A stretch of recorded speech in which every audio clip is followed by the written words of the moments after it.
Harry yesterday in my email. And it says, hey, this is really weird. Sal, the stockbroker who works with us. Yeah. You got to hear this one, Robin. Sal, the stockbroker who works with us, wrote me this note. And I go, well, what's the note?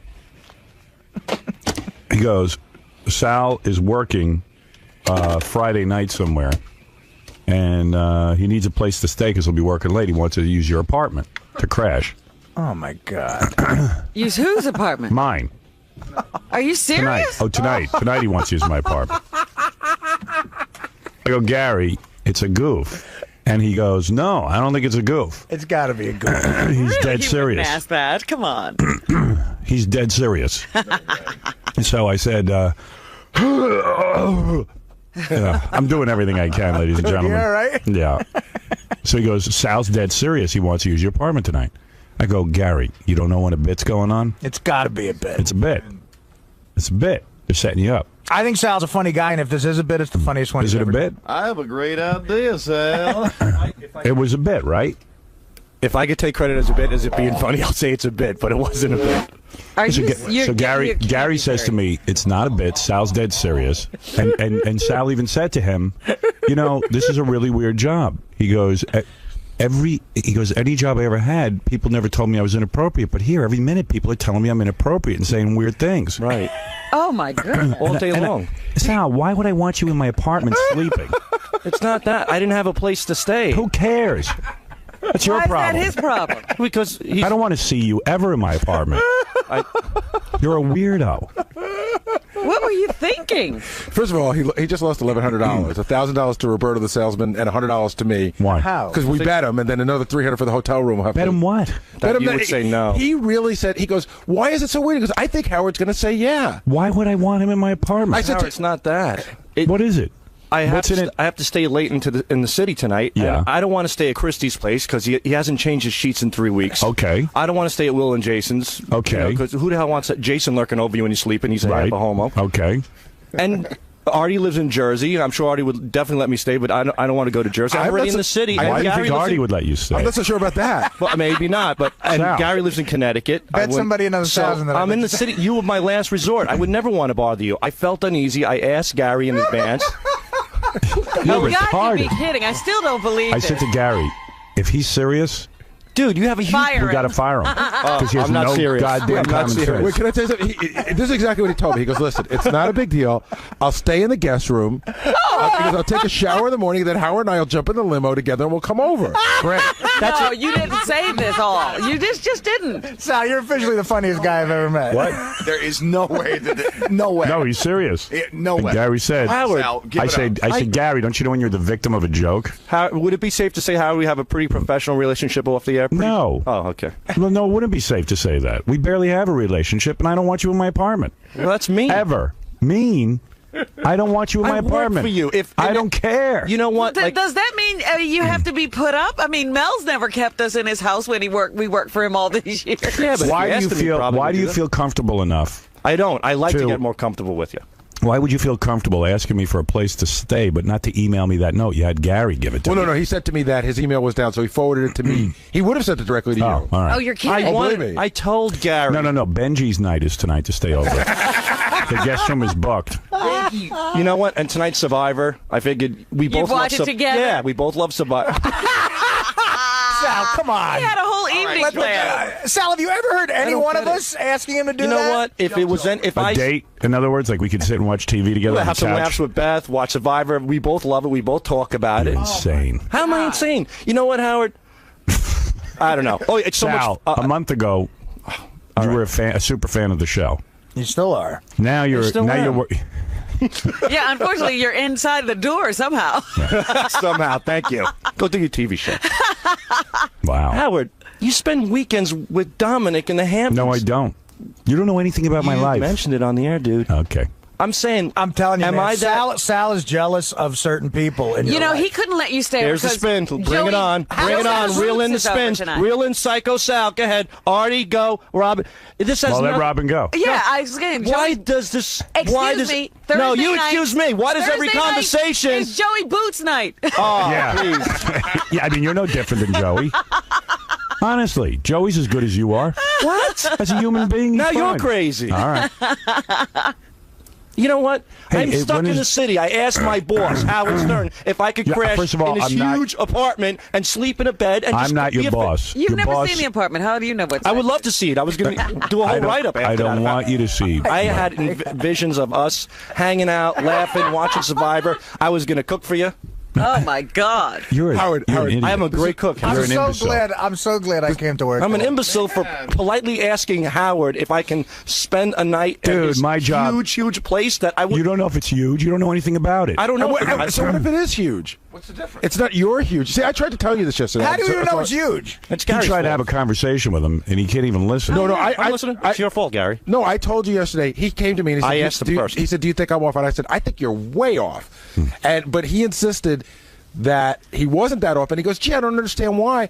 And I said, "Howard wants to go home, live his life, be left alone, sort of relax, get ready for the next day. You know, you're sort of a loner in that respect." Loner? I mean, who wants Sal in their house? And I said, and he said to me, he goes, "You know what, Gary? I think you're off on this one." Let me tell you, Roberta, the sales guy, was laughing harder than Artie. Yeah, even he'd understand. And he goes, Sal, you're out of your mind. He goes, "No, I think you guys are off on this. And Gary, I'm going to send you a note.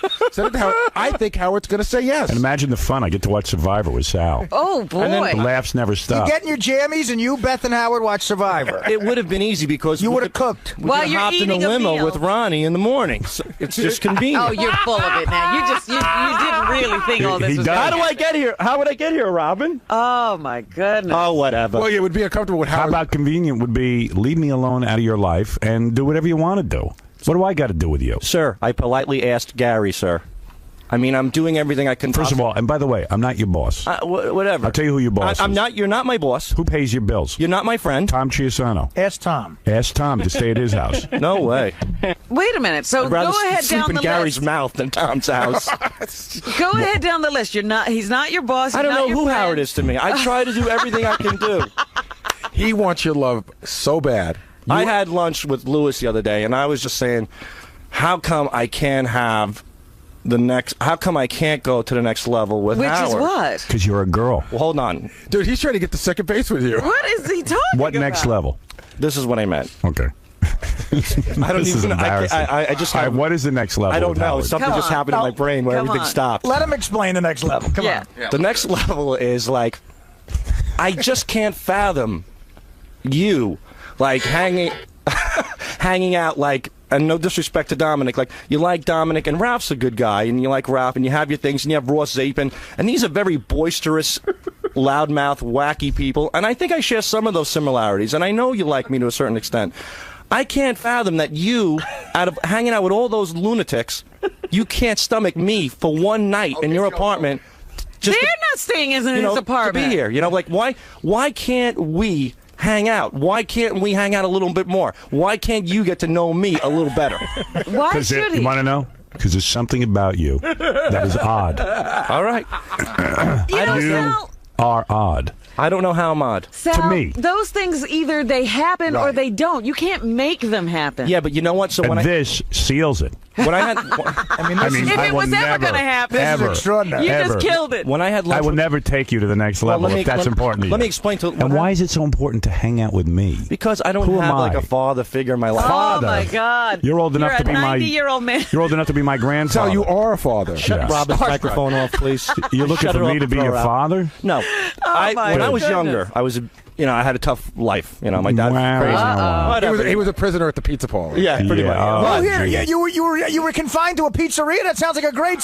Where's Maybe the for you, music? Fatso. You mean while I was having a party, you were having a tough I used to life. listen to you. That's it, You were yeah. the the only release in my life. Oh my God! On the Sal. radio, comedically stupid. Literally Relax. a release. I can't even use the right word. So, I used to fantasize about sitting in here Now you're sitting when I in was here. when I was like 17. As a And now kid. you're here.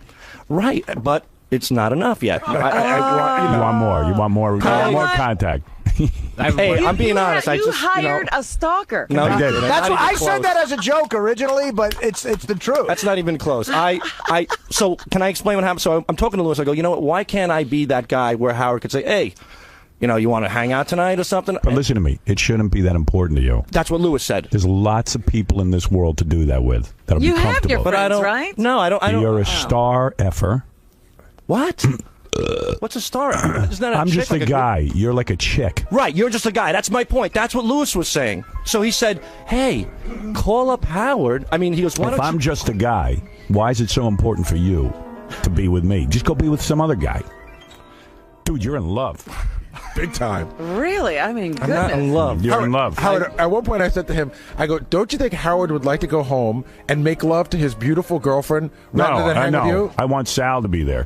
One night, dude, it'd be fun. We watch Survivor, drink some beers. I'd make some burgers for you. I'd Drink show you some some tricks. beers? Sounds like a I was typical gonna make night for you. I was Yeah. going to make Italian burgers. You know what for I do when Survivor's Italian on? turkey I'm in burgers. bed when Survivor's on. He wanted to be there with Yeah, you. he's going to be there. You want to too. lay in the bed with me? Like, Beth likes me. We would crack jokes with Beth, you know? It would be funny. What's some of the jokes you? When I told Beth about this, he's insane. He's kidding, right? Oh, no, that's horrible. Yeah. I don't want to She thinks you're mentally ill. I can't see it, Howard. So Lewis And said... she tries not to think badly of well, anyone. can I Here's please Tom finish? Chiusano. If I may, I have Yes. two things to say. You should be so lucky to stay in my house as opposed to Gary's mouth. and number two, I have two words for you, Howard. Restraining order. Right. Yes. What? You might be right. It's time to call the guys with the white coats. I have visions of staying in your house and watching Survivor and cooking you You dinner. shouldn't have visions of anything like that. Whatever. If it was any other person... So Lewis says to me, you know what the problem is, Al? Put that energy into your wife. Yeah. Please, I don't put seriously. anything into my wife. That's the Well- problem. Well, maybe it's time to. Howard. So Lewis says, hey, you know what? Maybe everybody looks at Howard differently, which they do. And he goes, maybe you should call him out. You should say, hey, pal, let's get together. Hey, Lewis he goes, is helping which you? Lewis was this, by the way? The lighting guy or Yeah, Lewis, he was really helpful. He gave me good advice. he's a genius. Lewis, By the way, lighting guy or- Lewis- The lighting The guy? sound guy. The sound Oh, my op. goodness. By the way, Lewis Lewis, board up? Yeah, the board op. Genius. Lewis, He's a great genius. No, idea. but Great he said, idea. he goes, you know what? Nobody asks. You're a funny dude, Lewis. He gave me great What are advice. you doing? Lewis, can you- So set him up. What did you tell him to do? he gave me good advice. That's all Your he did. opinion means so incredibly much to this guy, and I think in a lot of ways he couldn't get over that fact that you weren't extending it. You weren't making any sort of like a overture to him to kind of hang out with him on a daily basis. Listen to me. You know what? When you No, said Howard, last I don't want you to flip out to that. Wait a minute. Listen no. to me. Last week you said get a movie, king of comedy. You didn't get it yet, did you? No. Oh my Yeah, goodness. you better get it. No, but when I said maybe you should, ask the guy, I didn't say you should ask him to sleep over his place. I said maybe you should ask him out for lunch. Start off a little bit. Oh, my God, it's I like wanted dating to- a chick. You're making me feel Right. creepy. Well, that's the thing. But you know what? How do He's you date the waiting chick, to go Howard? to the next level. This is the creepiest thing I've ever heard in my life. You know what? If I want to be with Howard. All I right. want to be with him at night. I want to cook for him. I want to be with him. I'd want have, to be. we'd watch Survivor together. We're gonna drink beer and survive.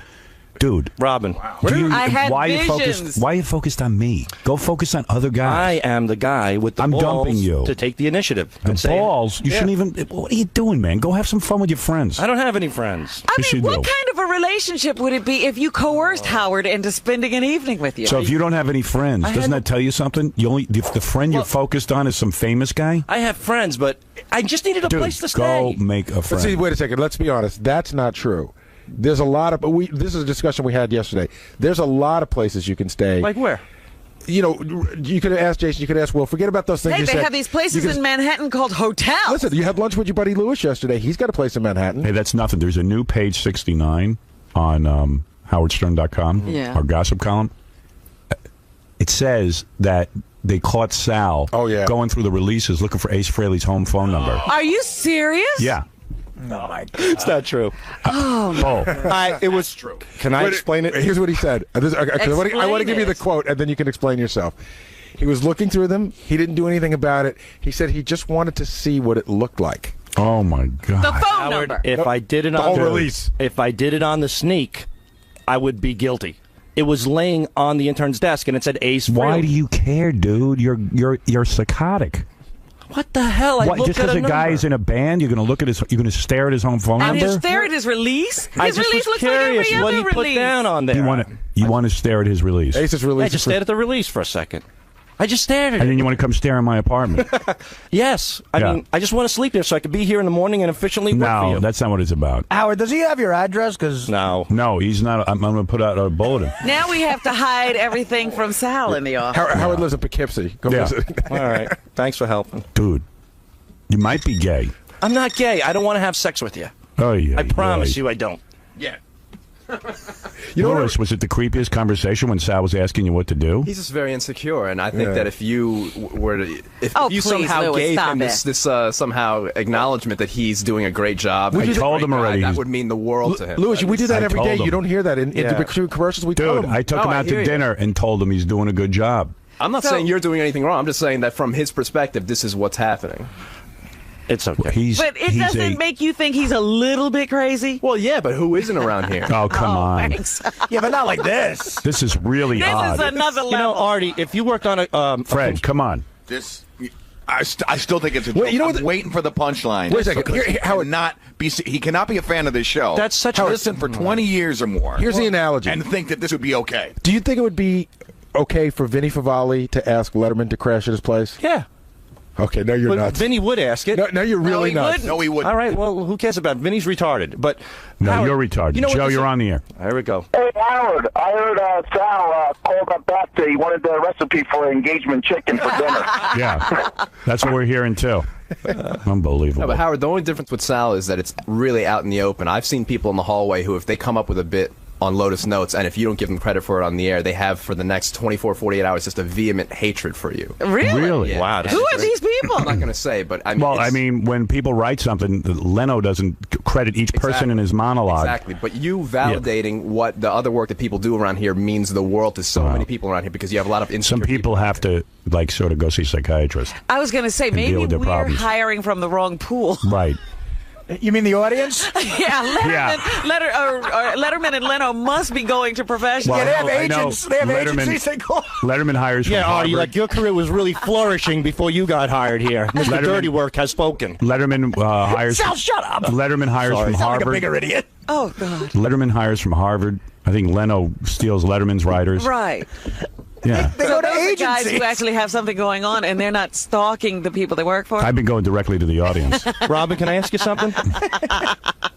Robin, when you worked as a nurse, and let's say you had to do a real late shift and you were stuck in the city, would it be okay for you to ask one of the surgeons that Sure. to crash his Hell place? no. What are the surgeons? There are a No, lot if it of- was a good friend of hers, yeah. Yeah, but She's not a good friend of just mine. a surgeon. I thought we were. No, we're not. We're not good friends. When All right, did we're you not get good the friends. impression that you were friends? What gave you that impression? Howard's polite to me. I do a lot of bits for the show. We talk. We Polite laugh. to everybody I work with. Bits for the show doesn't make a I friendship. needed a place That's to stay. a job. I asked him. I'm sorry for No, asking you. this is weird. Joey, you're on the air. Howard, Sal is the best thing that has happened to the show in ages. Thank you, Joey. Does that mean Howard has He's to been put him on? hired. Sal is the best thing. He's a comic genius, and I truly believe he's serious right now. Oh, he is. Because I know the guy and he's delusional. Thank you. Right, because you know if even I should understand that he doesn't necessarily get to sleep in Howard's house because he works here. No, I know the guy. I know how he thinks, and I know what he said to me before, and I know No, he's he's- totally serious right now. He's suffering from dementia. Hey, Howard, I don't know what I'm suffering from. did you ever go to, did you and Stuttering John ever go to the gym together? No. Ever? No. Because Sal was under the impression that you and John used to go to the gym all the time together. No. So Really? he's got the scenario in his head that he should be doing that. I had a personal friendship with John. John used to come to my home. Yeah, And, But John stalked you the same way. I'm hearing the same kind of thing here. yeah. So hopefully I'll But I get felt that more level. comfortable with John. I don't know. It took him years to make you feel that comfortable. So, Sal, you got a few years to work on. Scott, the engineer, is all fired up. Sal, get used to He's it. been back in the office. Get used to it, Sal. I've been here 20 years, never had dinner with him, never been to his apartment. Just get used to it. He loves you. He works with you. Leave him alone.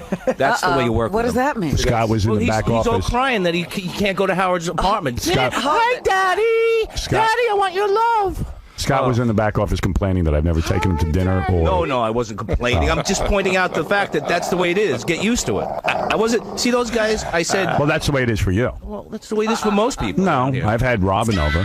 I understand. Fred, Artie. Fred, Artie, Yeah. Gary. Sal. Nice apartment. There's just certain people I don't want over. Right. Wait, You what were was one of them. All right. You don't have to have everybody over. I'm not crying But about who it. wants to even I'm be just with the way- me? I'm miserable. Boy, that's a nice big apartment, too. A lot of rooms. Nice views. Yeah. Huge. I'm not a. Boy, that Beautiful guest kitchen. area, Sal, that you And a missed. kitchen to die for. I know Sal could really cook up a storm. I in can there. really cook out. I make something called chicken a la Salvatore. You would love it. Ah, Six yeah. burner stove, you'd love it. Because I want to touch the food you touch. You got a big TV you can watch Survivor on. 100-inch. We can talk about Stephanie. First of all, Jason and Will live in New York City. Yes. Benji, Fred, They're buddies that he hangs out with. Fred is not a buddy he Okay. hangs out with. Fred would never let me stay at his Richard, place. Isaac, At least he was Richie wise enough Wilson, there. Robin Radzinski, Oh, that's Ganji, nice. Lewis. Lewis, Good. There's a million people that live Lewis in this didn't want him But over you know his what, head. Howard? And you know what else? There's 100 million people in the world, and there's only one Howard Stern. That's right. And it's stay away from important to him. you to be at Howard's apartment, isn't it? What's that? What's so important about being at Howard's apartment? Doug Goodstein lives in Manhattan. Dude, you know how cool it would be if we hung out tonight? For you.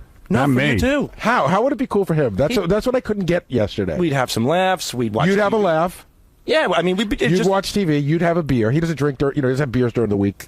To the best of my knowledge. whatever. 1 or 2 Coronas doesn't kill You anybody. scared the hell out of me.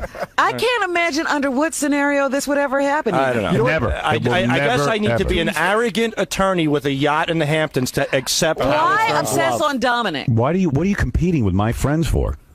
Because, dude, that's not a friend. Dude, you don't know what my criteria is for a friend. You can't sit and judge my friends, and that's what makes you scary. What do you mean? I'm not That's not judging a your friend. friends. You're a friend, but Dominic isn't? Well, why Dominic? Why? What do you makes him so care? That's interesting? my business. And you know what? I Well, I choose like to not know your business. Well, you see, this As a is But friend. I don't want you knowing my Okay, business. I'm sorry, I don't I'm want to sorry. be your friend. All right, good. This Don't is be what my makes friend. me Thank you. I crazy really feel great. about these arguments because they always start comparing who they think your friends are. Well, you know what this and is saying, like? I'm better than that. Why him Right. and not me? You know what this is like? And this is what's creeping me out. Like I've many years, pined for women. And I go, Right. why is she with him and not me? But I'm telling you, I have heard this before in this office, and I have never understood why it's so important to the point that they start. Because Dominic has done it. Dominic used to run down Ralph all the time. He couldn't understand why you were close to Ralph and not him. I love you. And I then steak for I know. 20. Stuttering John used to do it. Why those guys? I want to be his friend so I know, much. and I'm the biggest bore on the planet. Well, the other thing is these things have to happen organically. You can't Right. engineer They them. just happen. And that's why I just happened to send you out an email request. No.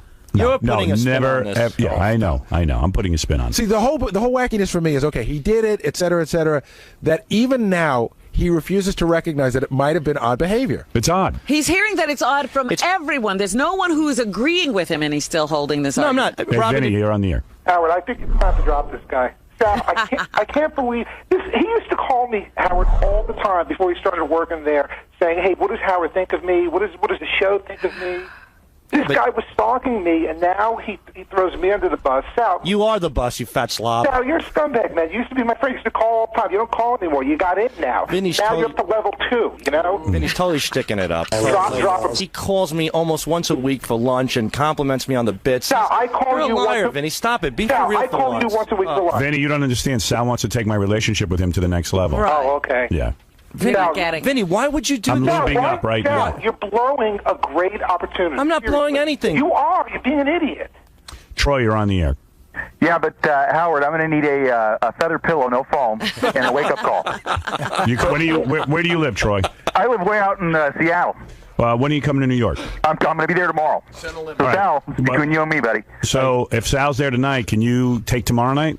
Well, maybe I can stay with Robin. How about that? You All know right. what? If Sal's going to stay another night, I guess I'll put you up. Well, one thing everybody missed, though, is on his idiotic rant, here he ridicules Richard for not changing his sheets, assuming that he would be able to sleep in Richard's bed anyway. Right. This guy's a freaking nut. He's nuts. He's Richard- nuts. Dude, Troy, Richard offered for me to sleep in his bed with him last night. Believe me, I said no. He wanted me to sleep with him. Why not? If it was me, you'd sleep in my bed. You have a big Yeah. bed. You're a tall guy. Oh, my God, you're a homo. Bongo, you're on the air. You're a tall guy. Yeah, I mean, God damn, you're weird. Do you have a custom-made bed? Do I have a custom-made bed? Well, I would never even tell you one thing about what I have. Yeah, why are you So asking insulting. these things? So insulting. You're odd. I don't want you in I'm my opening apartment. up to you. You open up to me. No. All right. I don't want to open up to you. You know what? He's like he's going to make you his friend, whether you want it or not. Yeah, you know he's going to tie me up and keep me Yeah, in, yeah. I'd Never. be very careful if I were Dude, you. I had a tough upbringing. Watch You King of were- Comedy. You were a father figure to me, and Yeah. you don't get it. Watch the That's King fine. of Comedy. Why should he get it? He wasn't listening. He didn't know you were listening.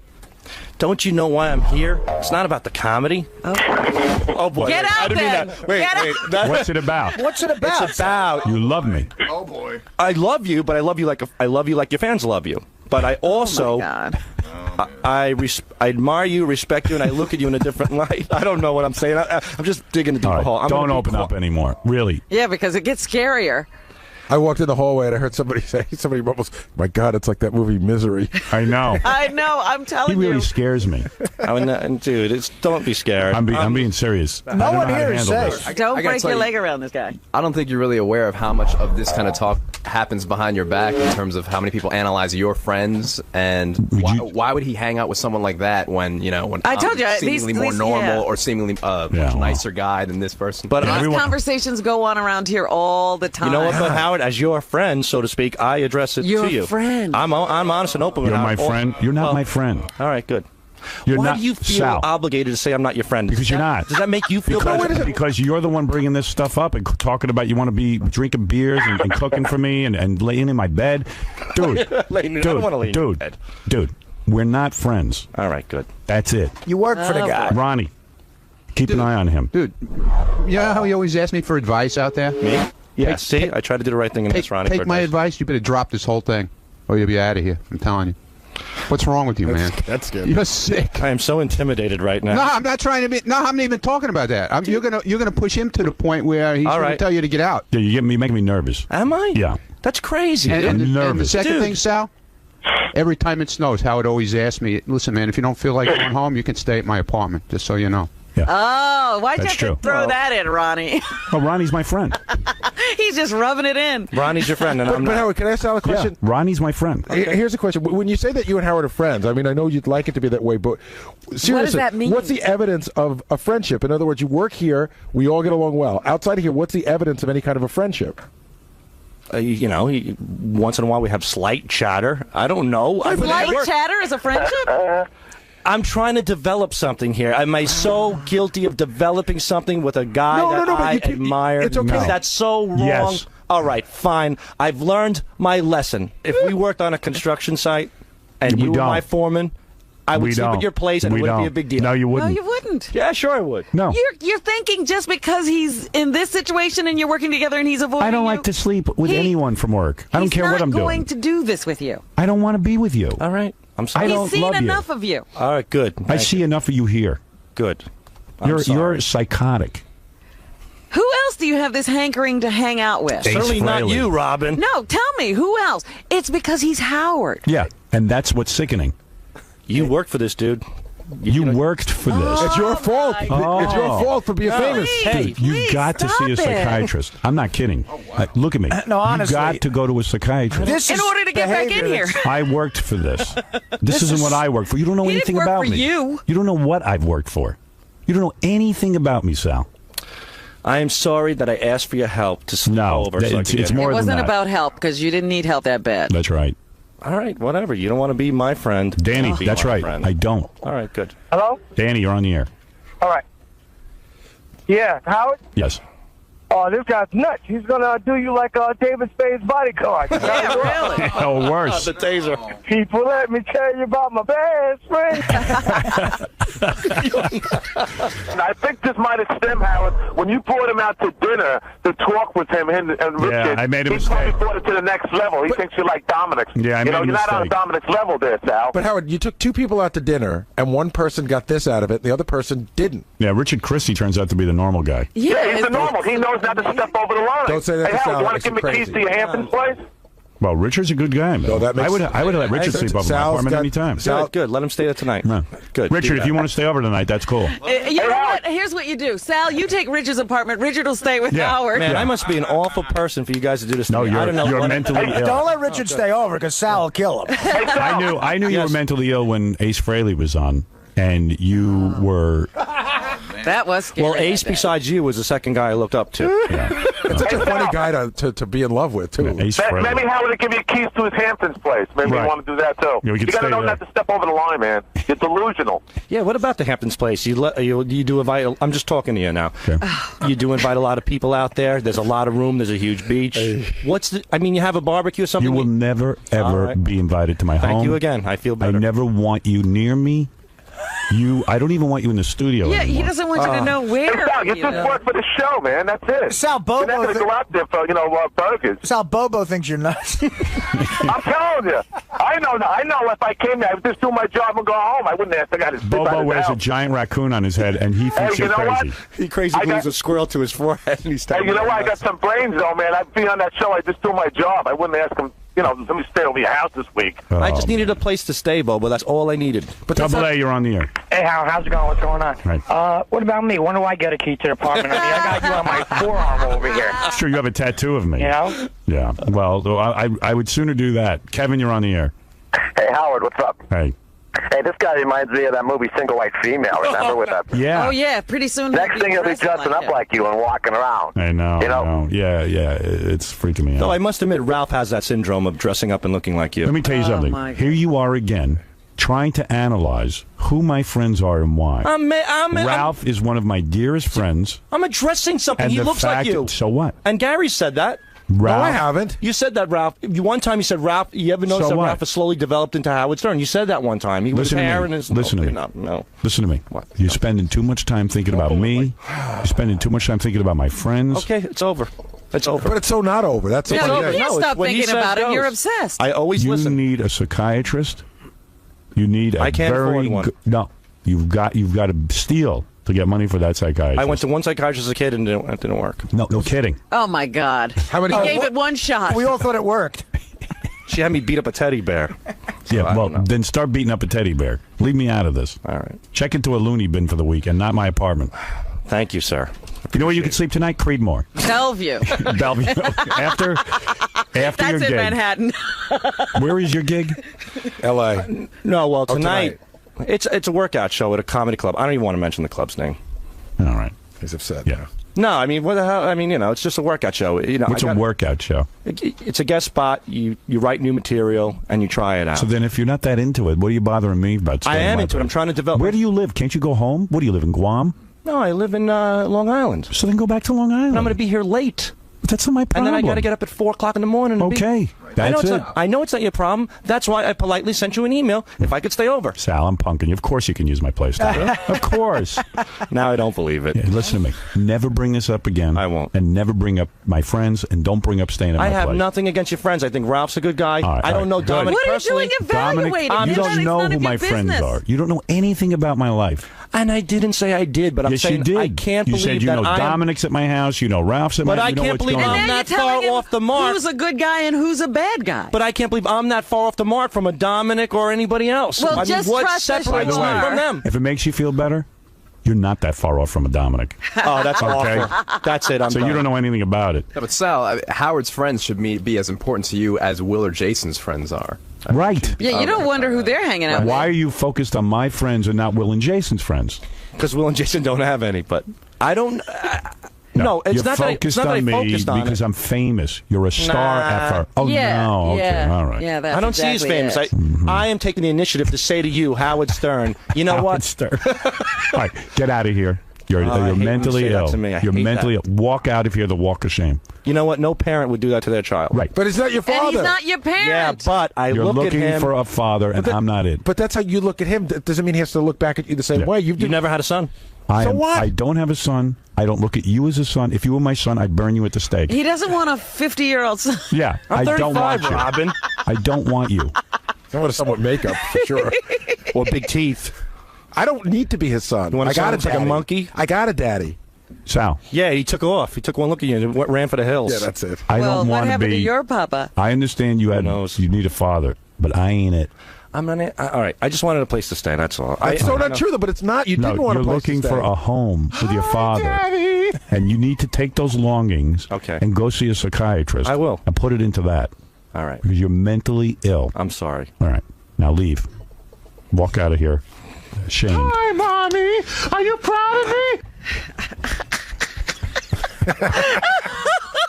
It's all your fault, Robin. All right, we're going to take a break. Lewis, thank you. Can I give it about 10 seconds? Who are the other Really? people that are consumed with staying at my apartment? You really ought to give us a list. I'm putting you in charge of reporting to me. I'll report to you. You have a new job. Are Immediately. people having these conversations with you?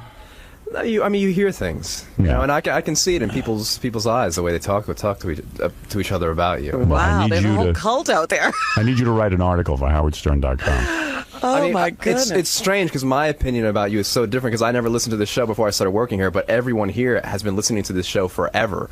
And to be here, right, finally in front of you, it's just an incredible thing. Who else around here concerns you in your comments? Please, you can tell us. Does his name rhyme with replace? It's not Scott DePace, is it? No. I've had DePace to my house. Yeah, no, he's normal. DePace I could totally hang out with. He's a nice good guy. But see, normal. But Sal would say, "Why Scott? I get Scott. Scott's a funny guy." Wait a minute. Don't bring me into this. I've never said It was a this joke. once. It was a joke. Nobody's bringing Take into it easy. Go back to your little cave. Knock it off. But Sal would go, "Well, why Scott DePace and why not Sal? What does Scott DePace have that Sal doesn't have?" I don't know. I heard some weird stuff about Lewis.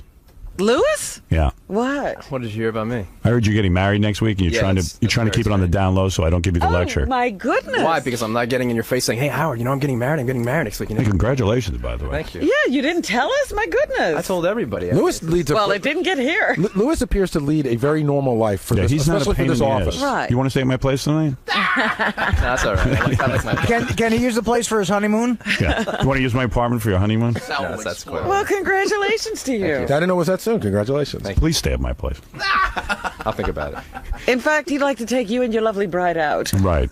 I would, actually. I met your fiance. Yes. Yeah. Nice girl. She likes to dance. He likes to dance. It's a perfect match. I've never had the opportunity to see them dance. I feel I'm missing It's really weird. It's like a flamenco. the tango. The tango. It's not a dance you can ignore. No. They take up the whole floor, those two. You know what? That's a great. The dance you can't ignore. Are you going to dance at your wedding? Absolutely. Yeah. All right. That's good. All right, I'm sorry I'm not going to see it. All right, we're going to take a break. Everybody calm down. Thank you, Lewis. Congratulations on the marriage. I'm not going to lecture you.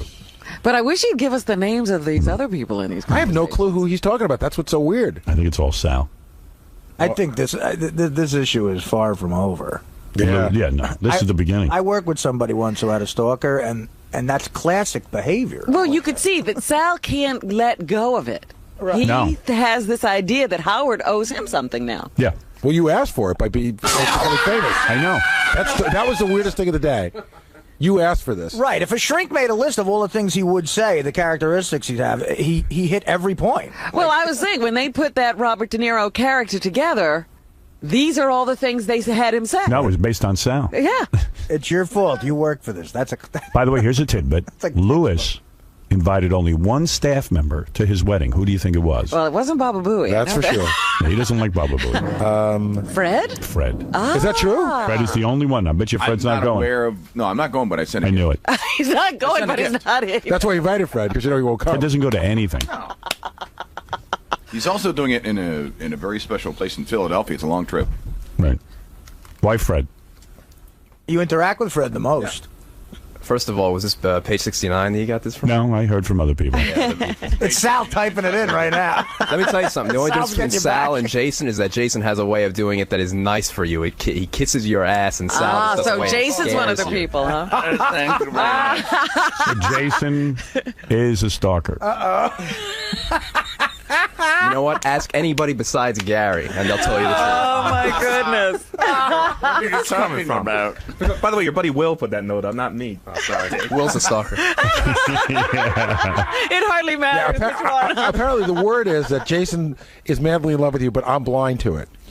Jason is a guy who, I don't know, does his job. I don't see any weird behavior. I'm a Shakespearean. I'm a big fan of the show, all right? I've listened to the show my whole life. It means a lot to me, and I work hard. I appreciate being here. I'm not in love with you. I'm not looking to stay at your apartment for the night. Howard, can I tell you the difference? What the hell? Because I will tell you, Jason is a huge fan of the show. There's no doubt, right?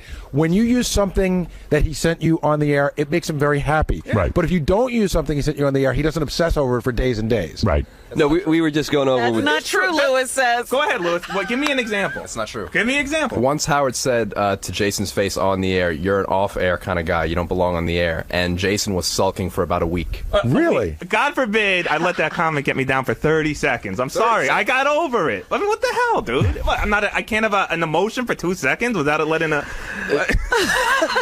Not here, you can. Jason's obsession with the show is kind of funny. You know, he wouldn't go to college somewhere where he couldn't get the show, where he couldn't pick up. Like, he wouldn't go to Oh, I college. didn't know it was that bad. He used to get up. Wait. He used to get up at 4 o'clock in the morning in high school so that he could listen to the show, like 3 hours before school started. Get ready for it. Yeah, like No. First of all, yes. When I was in high school and they asked me where I wanted to go to college, one of my you have to list the criteria of where you want to go. One of the criteria was it had to be a city that picked up Howard.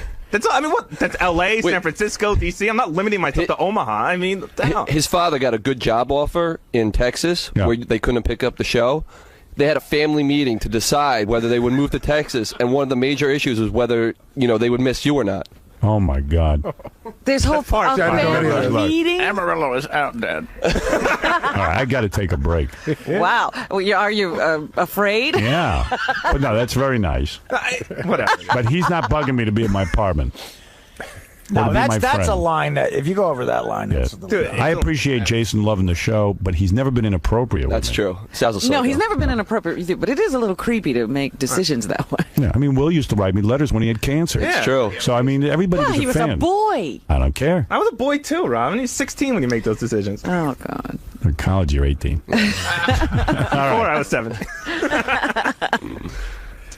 He's a clinical psychologist on here. Yes. Yeah, we Jim. need some help. What's up? Howard, Yeah.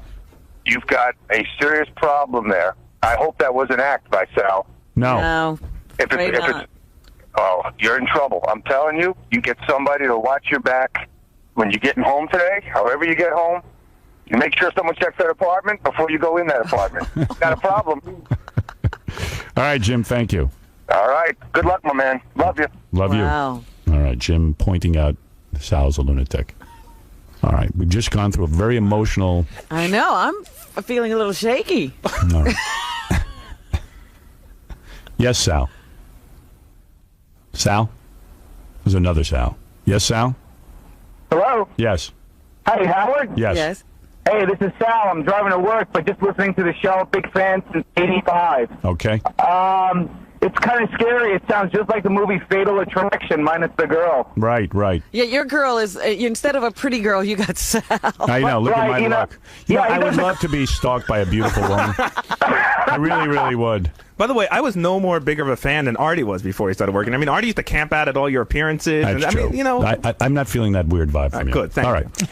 We're going to take a break, and we'll be back right after these words. Sal, what happened? I don't know. I'm really disappointed.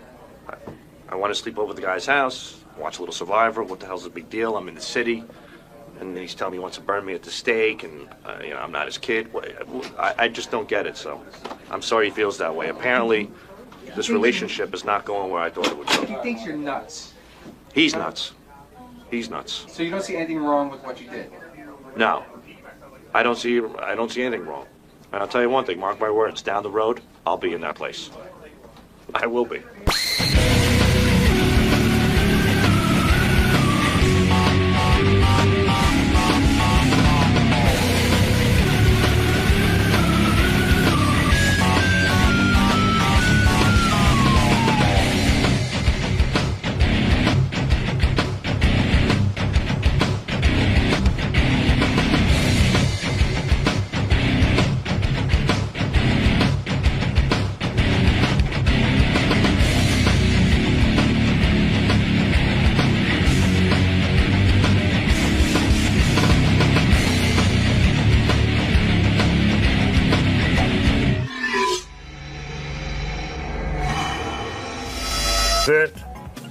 I didn't ask them to grant me any more money than they would anyone else. However, give me an extra hour or 2 extra hours per week, and I'd be satisfied, even at what the pittance they're paying me now. You see what I mean? I see. So you're willing to work more, you just, for the same Yes, money. of course. Okay. Yeah. Next question comes from Mark Z. Mark asks, what do you think happened at Roswell? Roswell, that was... Okay. Do we have a moment on this? We do. Take it, please. Ships jump out of what I call quantum windows, that is corridors through space and time. Generally, when they jump out, they are above the stratosphere of a planet and is not affected by the weather factors. This particular ship jumped out of this quantum window into a raging lightning storm.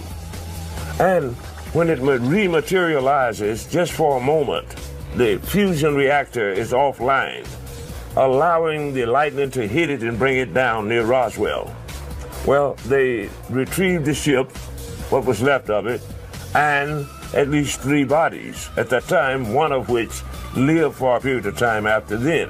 Now, these things, if you're watching the Science Channel now and things like this, you'll find that many of these things are coming to light now, even though I wrote this book some 25 years ago. Next question comes from Mark C. Mark asks, has there ever been a moment of lucidity with you where you thought maybe you made all this crazy shit up, or do you absolutely believe everything that happened to you? Well, okay. I've been doing this show for 6 years, going on 7. Now, if you have read my book, which was written better than 25 years ago, you would find that many of the things, forward concepts, incidents, and things of this nature that I've said in the book is only now being revealed by military officials, ex-astronauts, etc., etc. And so it is highly unlikely that I could have known these things and what have you. And it is also highly unlikely that I can legibly speak to physicists, archaeologists, scientists, paleontologists, historians with only an 8th grade education and not be shut down, so to speak. Gotcha. So you're standing by. This is what happened to Well, you. of course. I gotcha. Next question comes from Sean S. Sean asks, if you need money so bad, why not ask your buddy Tan to throw you a few alien credits? Well, my goodness, if Tan had made me a rich man many, many years ago, fool that I am, I would not be alive now, and what have you. They have given me the treasure. The treasure is a knowledge of some of this universal equation, and therein lay my fortune, so to speak. It is up to me how I would use it. Would I use it to paint myself a demagogue, or would I use it to give freely where anyone who works at McDonald's can actually have access to it instead of trying to rob them and things of this nature? I have chosen to do the right thing, and if I don't miss any meals, my dear, I shall remain happy. I have a beautiful wife, you know, and she's sweeter now than she was when I met her. As the day go by, you know what I'm talking about? Probably the symbol. So yeah, right. So I am fortunate, and I have a fortune. The fortune is my knowledge, what I would not trade for all the gold and silver in the world. All right. Sounds like Tim's off the hook. Next question comes from Todd M. Todd asks, what conventional jobs have you held, if any? Oh, jeez. Construction, road building, bare knuckle fighting, whiskey making, and for the scientific purposes, I did grow a little herbal essence from time to time, and of course I've worked in various other fields of endeavor, and what have you. I've cleaned buildings, I've janitorial, I've loaded fruit in the fruit, I've gathered fruit, things like this. I've worked all my life, kid, and I've never yet been on the public dole, though I don't know if one day I won't have to, but I never have. Next question comes from Eric J. Eric asks, now that 12/21/2012 is within a year from now, can you elaborate more on what you think will happen on this date? Well, I have said on a number of occasions on my show that any conclusion that I completely draw, I will not reveal until around the early May of this year. However, let me lay this on you. Think of this, January 1/1/2012. Yeah. Now, take and add those numerals up. All of those, it adds up to 34, 3 and 4 are 7. Okay. Now, Westerners consider 7 a lucky number, and thus it is. However, have we lived long enough to inadvertently witness the opening of the 7th seal of Armageddon? This remains to be seen. What I tell you now, that it is not looking as if man was has even beginning to change his evil ways and things of this nature. So this may be the year. Could very well happen, you know. Next question comes from Dave C. Dave asks, are there currently any aliens living among us? And if so, are any of them famous or well-known public figures? Well, it's like this. About 32,000 years ago in northern Africa, aliens came down from that fable, which you call Atlantis. looked upon the daughters of men and found them fair, took of them wives. Their sons became old great men of renown. Before that time, mankind was little more than hunter-gatherers, subhuman, so to speak. After that time, they started building great edifices, pyramids, animal husbandry, astronomy, irrigation, things of this nature. And so I tell you that there is no race, creed, or color of man now on the earth that doesn't have some alien genome in their body. You understand? Mm-hmm. The last of the sub-sapien, the sub-homo erectus, disappeared with the Neanderthal. We are the end product. And yes, the alien is here in our genes. Jason W. asks, after you were abducted, did the aliens bring you back because you annoyed the hell out of them? No doubt I did annoy them grievously, but they found that somewhat fascinating, that I was crude, that I would crack jokes on them and things of this nature, but they took it in stride because, in essence, the aliens believe it's not what you say, it's what you mean. Ulana taka pakaratu. 𝗬𝗵𝗲 𝗦𝗵𝗲 𝗧𝗵𝗵𝗲 Yahweh 𝗬𝗵𝗲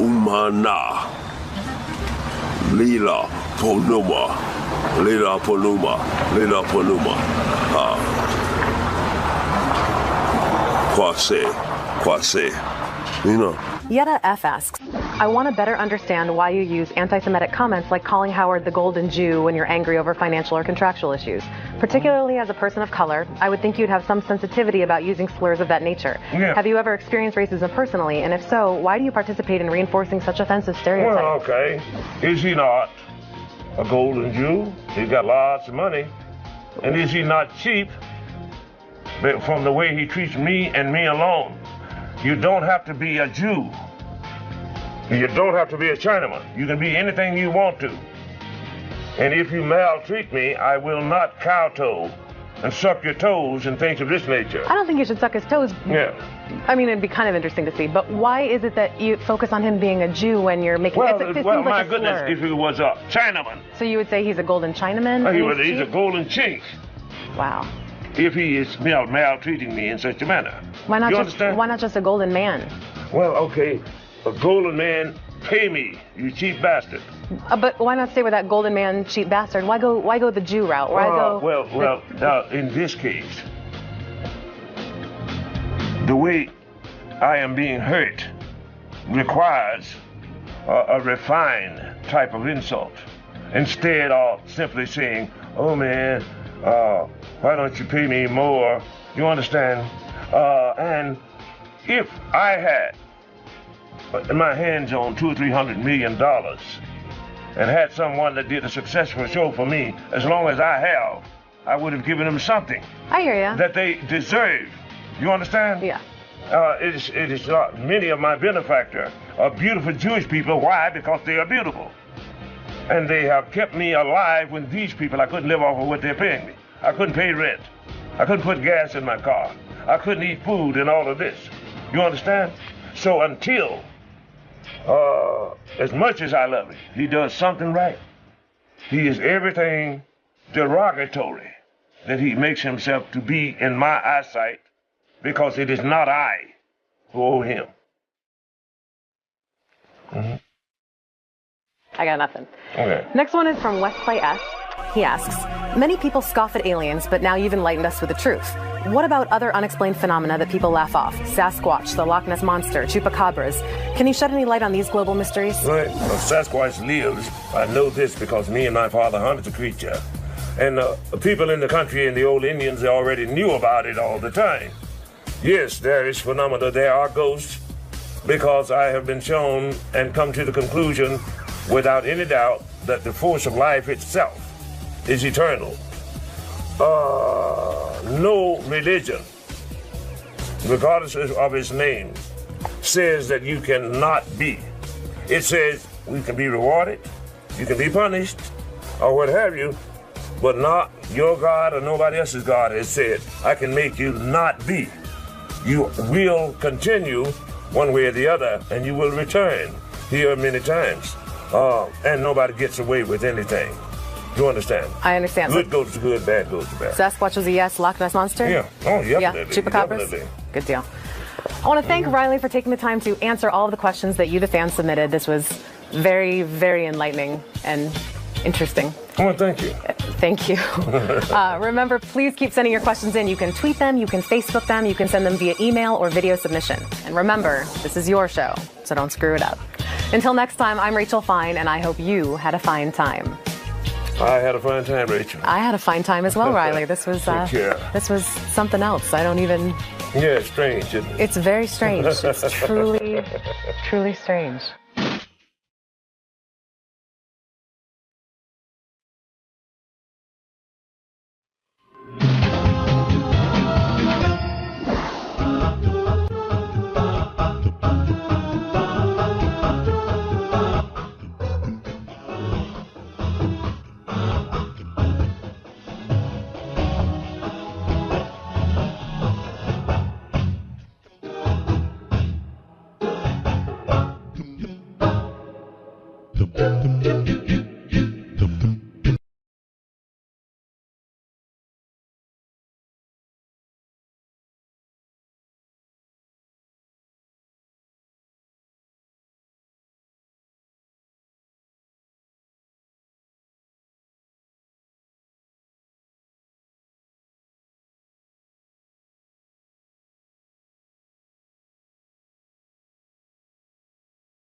This is the best of the wrap-up show. A recap and behind-the-scenes look with John Hyde and Gary 𝗏𝗏. The best of the wrap-up show begins now. Hey, it's Gary 𝗏𝗏, Baba Booey. On Tuesday's wrap-up show, we had Ronnie, the limo driver in, good old Ronnie Munn, talked about his big disaster over the weekend trying to get into Beecher's Madhouse. And Dan, the song parody man, called in. I think he only served to piss Ronnie off more. Here's how it went. Ron, glad you're here. I was saying before, you kind of got the best of both worlds today, or the best and worst. You were complimented for your professionalism in America's Got Talent and the job you did, but then this whole Beecher thing came up, and next thing you know, you're getting yelled at once again. Yeah, well, it's part of the game, I guess. Well, can we figure out, so what happened? You were with that Tiffany Granite chick. First of all, you guys are quick to throw me under the bus right away when you don't know the whole story. That's what I'm asking you. You go by an email that Dan, the song parody No, man we go sent by you. an email that Jeff Beecher sent to Dan. Yeah, well, whatever, dude. No, but to me, it's the same difference. It's not a secondhand story. It was the email, just so you know, was directly written by Beecher. Okay. And Beecher sent it to Dan, and Dan forwarded it to us, and actually defended you in it. But how did he defend me? He said, I'm pretty sure Ronnie didn't. I'm pretty sure these girls made the reservation and Ronnie had no knowledge of it. Yeah, and the girl made. I was told by her, and I know her for 5 years, and I don't think she would lie to me. She made a reservation under her. She told me exactly how she made the reservation. She made the reservation under her own name with some guy named Eric Espinoda that works there. Okay, and that they gave her a table for 8 people if she wanted to come. And I said, and she called me up and she goes, "Would you like to go?" I said, "Yeah, fine." And I met them at the hotel. We had a drink at the bar, and then we go downstairs, and they tell us that the show doesn't start for another 15 minutes. So we went upstairs to the lounge, and we sat there for 15 minutes, and we came back down. When we came back down, we go to the front, and I don't know Beecher. I've never met him in my life. I've heard of him. I don't know who he is. So we walk up to this guy that's up front, figuring he's like a host or whatever. He's dressed in a nice suit or tuxedo type thing. And she goes up to him. I didn't say boo. And she goes up to him and says to him, I'm Tiffany Granite. I'm here. Eric set this all up for us and blah, blah, blah. He goes, don't know nothing about it. Got no idea what you're talking about. So she goes to him, well, could you get Eric? So, and he goes, no, not happening. Just like that. So, if you treat it like shit, you're going to treat somebody back like shit. And that's exactly what we did. We went, okay, fine. We're fucking leaving. So we left and we went upstairs to the restaurant. And I put something out on Twitter. So did she. But wait a second, where's the point? I mean, was she really saying, we'll bury you on the radio? That's what he said, she said. She might have said that. Yeah, I mean. She said, will bury you on the radio from her radio show. I didn't say I was going to come here on the Stern Show and bury him. No, I get it. I don't even know the guy. I didn't know it was him. So where's this all coming from, Ronnie? What do you mean, where's it all coming from? All the backlash that we're talking about. Do you think like he busted your balls on purpose, like knowing this was going to happen and be part of the show? Here's what happened. So we go upstairs to the restaurant. We get a table. We sit down. We're having a drink. We're ordering dinner. And a girl comes up, supposedly from Beach's Madhouse. I don't know if she was a publicist or whatever she was. And came over to the table and said, I apologize for the inconvenience. I'm sorry. There was a mix-up. There was a mistake. And she said, would you like to come back downstairs now and go to the show? And we said, no. No, thank you. Well, we didn't say it in those many. We said it in the way he said it to us. No, we don't want to go to that show. We don't want to be bothered with you. So, Ronnie, and that was it. Are you mad at Beecher or are you mad at Dan? I'm not mad at anybody, but don't make it like I put a reservation in Howard's name. Did you bury them on Twitter? Was that a full Twitter attack or just? No, I just put down that we went down to the show and we were treated like garbage, like shit. That's exactly what I put, and that was it. I put one tweet out the whole night. And right after that tweet, 10 minutes later, this girl comes up. And it's trying to get us to come back down to the show. How did you decide? He didn't put that part in the email how he sent somebody back upstairs, did he? Well, maybe he didn't, but maybe he didn't send somebody back upstairs, but he didn't. Well, somebody from his show came up there. Do you have a tweet ready if you would have fully buried him? What do you mean a tweet ready? How would you have fully buried him? Joe in Carolina, you're on the wrap-up show. Hey, it kind of cracks me up that at this point, Ronnie still doesn't realize it's his responsibility that Howard's name not be abused. How many times has this been out there where Ronnie's been accused of abusing his status? I didn't abuse his name. I didn't even use his name. Well, okay? Joe, how many times has it happened? Well, it's happened plenty of times, hasn't it, with the strip joints appearances and everything else? These strip joint appearances I get hired for, dude. What's your problem with that?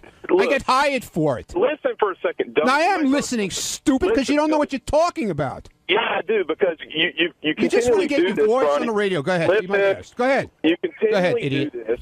And no, you're the idiot. You're the idiot. You've got 9 people in there telling you you're wrong. It's your responsibility that Howard's name doesn't be abused, and you still don't get it. I didn't use Howard's name. I didn't even make the reservation, moron. Listen, okay? If you listen half the time, maybe you'd learn something. You're too fucking thick. Okay. Listen. And you're smart. Listen. Yeah, I can hear how Listen. smart you are. Yeah, well, listen. I'm listening.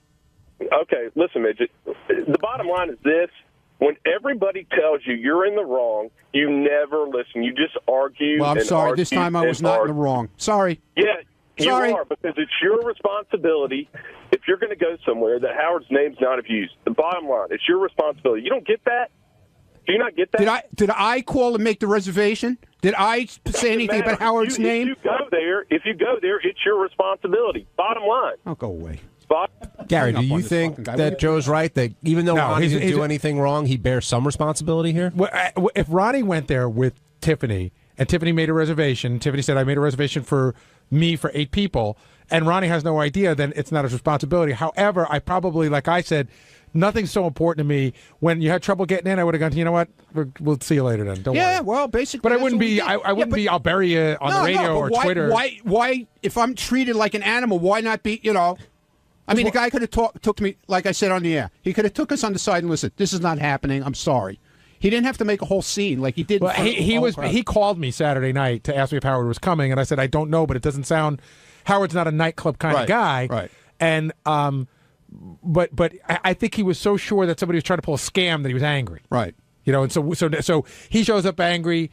You show up angry, not to show up, but once you get there, it's angry. Then it's just two heads collide. Yeah, exactly. Well, like I said, I didn't even know who the guy was. I've never met him. Dan, the song parody man. He could have said to me, "Hey, I'm Beecher. We thought Howard was coming. I'm sorry, but we don't have a table for you." Dan, you're on the wrap-up show. How you doing? Yeah, good, Ronnie. I'm so sorry this whole thing went down. If I knew that you guys were going to the show, I would have called them and, made sure you got the full rock star treatment without, anybody having to allegedly use Howard's name to do it. I don't know who. I didn't know if she used his name or not. I didn't make the reservation. Yeah, that's why I said that in my email that I don't think that Ronnie had any knowledge of that. But here's my question for you, because Jeff kind of sent us his version of a play-by-play of what happened, and he said that he called the girls out. That he said we got in touch with Howard. Howard and found out he had no intention of coming, you shouldn't have used his name. And at that point, they got belligerent and started. That's when they said, we're going to bury you on the radio. And that's when you told him, and this is his quote, "Go get Jeff Beecher, you loser." You told no, I said, "Go get Jeff Beecher. You look like a penguin." Okay, yeah, I saw that part too. Now these girls. You said that. Well, first of all, I don't know who Jeff Beecher is. Why didn't Jeff Beecher just say who he was, and maybe we could have talked to like human people instead of him yelling at us like we're some kinds of pieces of shit. Nobody wears name tags anymore? Is that how he runs his show? Is that how he runs his people? Well, that's fine. Then I'll talk back to him the same exact way, Dan. Okay, Ronnie, I don't need his fucking show. He can stick his show in his ass. Can I ask you a question though, if it's okay? Go ahead. Once he made it clear that he was under the impression that these girls booked the reservation. Well, how do you know this to begin with? You weren't even there. Okay, I'm asking you. Okay, this is how I was told, so you can tell me whether it went down this way or not. At any point, did the guy that you were talking to, regardless of whether you knew he was Beecher or not, say you made the reservation stating that you were bringing Howard and you shouldn't have done that? He said Howard's people, not Howard. Okay, so because according to him, because he knew that you were one of Howard's people, but he knew obviously he didn't say anything to me that I knew who I was or didn't know who I was. All right, he made like I was some fucking ordinary asshole off the street, which I am. I'm not saying I'm Howard or I never said anything of the sort. But fucking talk to me like a person and say, hey, listen, I thought Howard was coming. It's not Howard. This is not happening. I'm sorry. I think he basically... Don't say this is it. It's not happening. Get the fuck out of here. Go on your way. He had just been scammed by these broads. He had just flown back from Vegas to be a victim. No, he lives of in this Vegas. Scam. No, he does not. The show is at the Hollywood Roosevelt Hotel. The show left Vegas 2 years ago. My apologies. Yeah, so again, the point is he did fly back from Vegas to do this. You got to understand he'd be agitated. He did say to the girls, according to him, you shouldn't have used Howard's name for this. Howard had no intention of coming. At that point, you should have known that these girls may have done something. And at that point, you should have turned your anger on these girls for abusing Howard's name rather than turning your anger on him and tweeting out that the show sucks. Now, if you weren't let into the show, how can you send out a tweet saying Beecher's Madhouse show sucks? No, I said the place is shit. That's what I said. I looked at your tweet. I said the place is shit. Show sucks. Do you want me to No, I said the show is shit.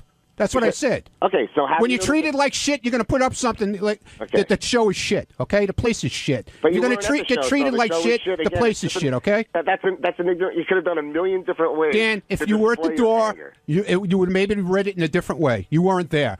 Okay. All right. You're his lawyer right now. No, not at all. Not at all. No, you are. You are. Ronnie, I wish that I just known that you'd wanted to go, so I could have got you. I don't need to call you to fucking go. Believe me. I know.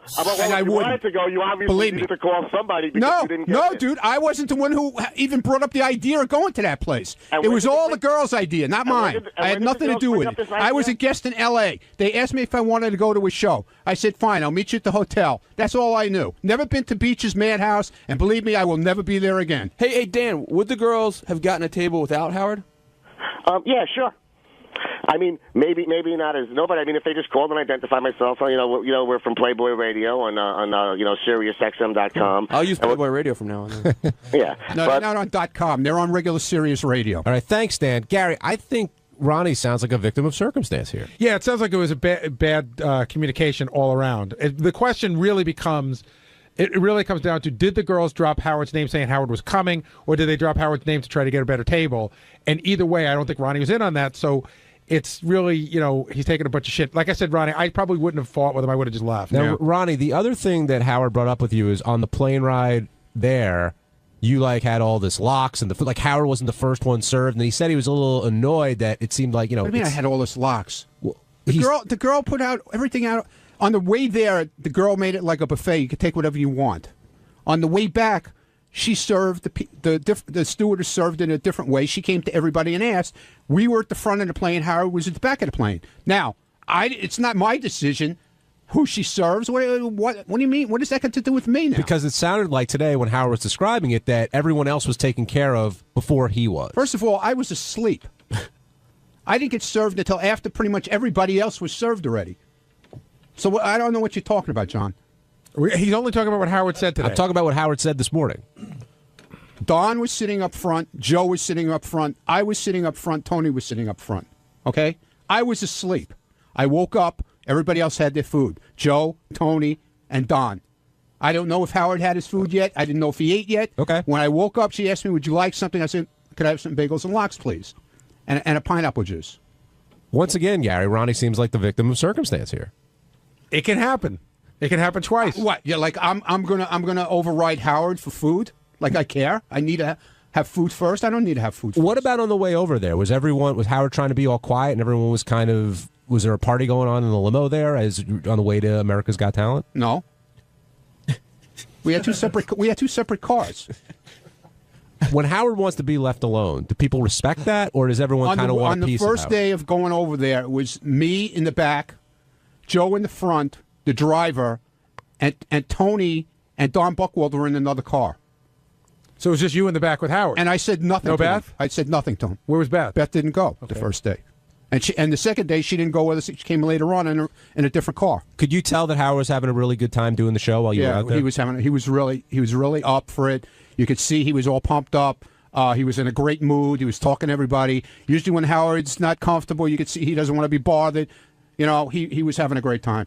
I think he was really enjoying it. And how did you deal with the crowd, the Thunderdome crowd? I guess a lot of people were calling you out. I just didn't listen to it. I ignored it. Just focused on...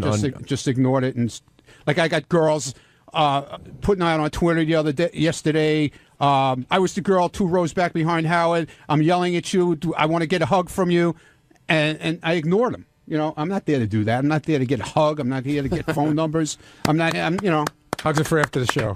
You're all business. I was all business. As you should be. Can I just add something real quick? Touring with Ronnie on the Block Party show, I will say without a shadow of a doubt, he is extremely low maintenance. He's not asking or looking for anything. He's quite the opposite, actually. If we go somewhere, you know, he's usually the first one to shell out money, and you know, he's not that kind of guy. While I would love to sit here and bust his balls relentlessly about it, Good. Well, I don't want him getting that rap. I'm glad we're getting that out there. Gary in Pennsylvania, you're on the wrap-up show.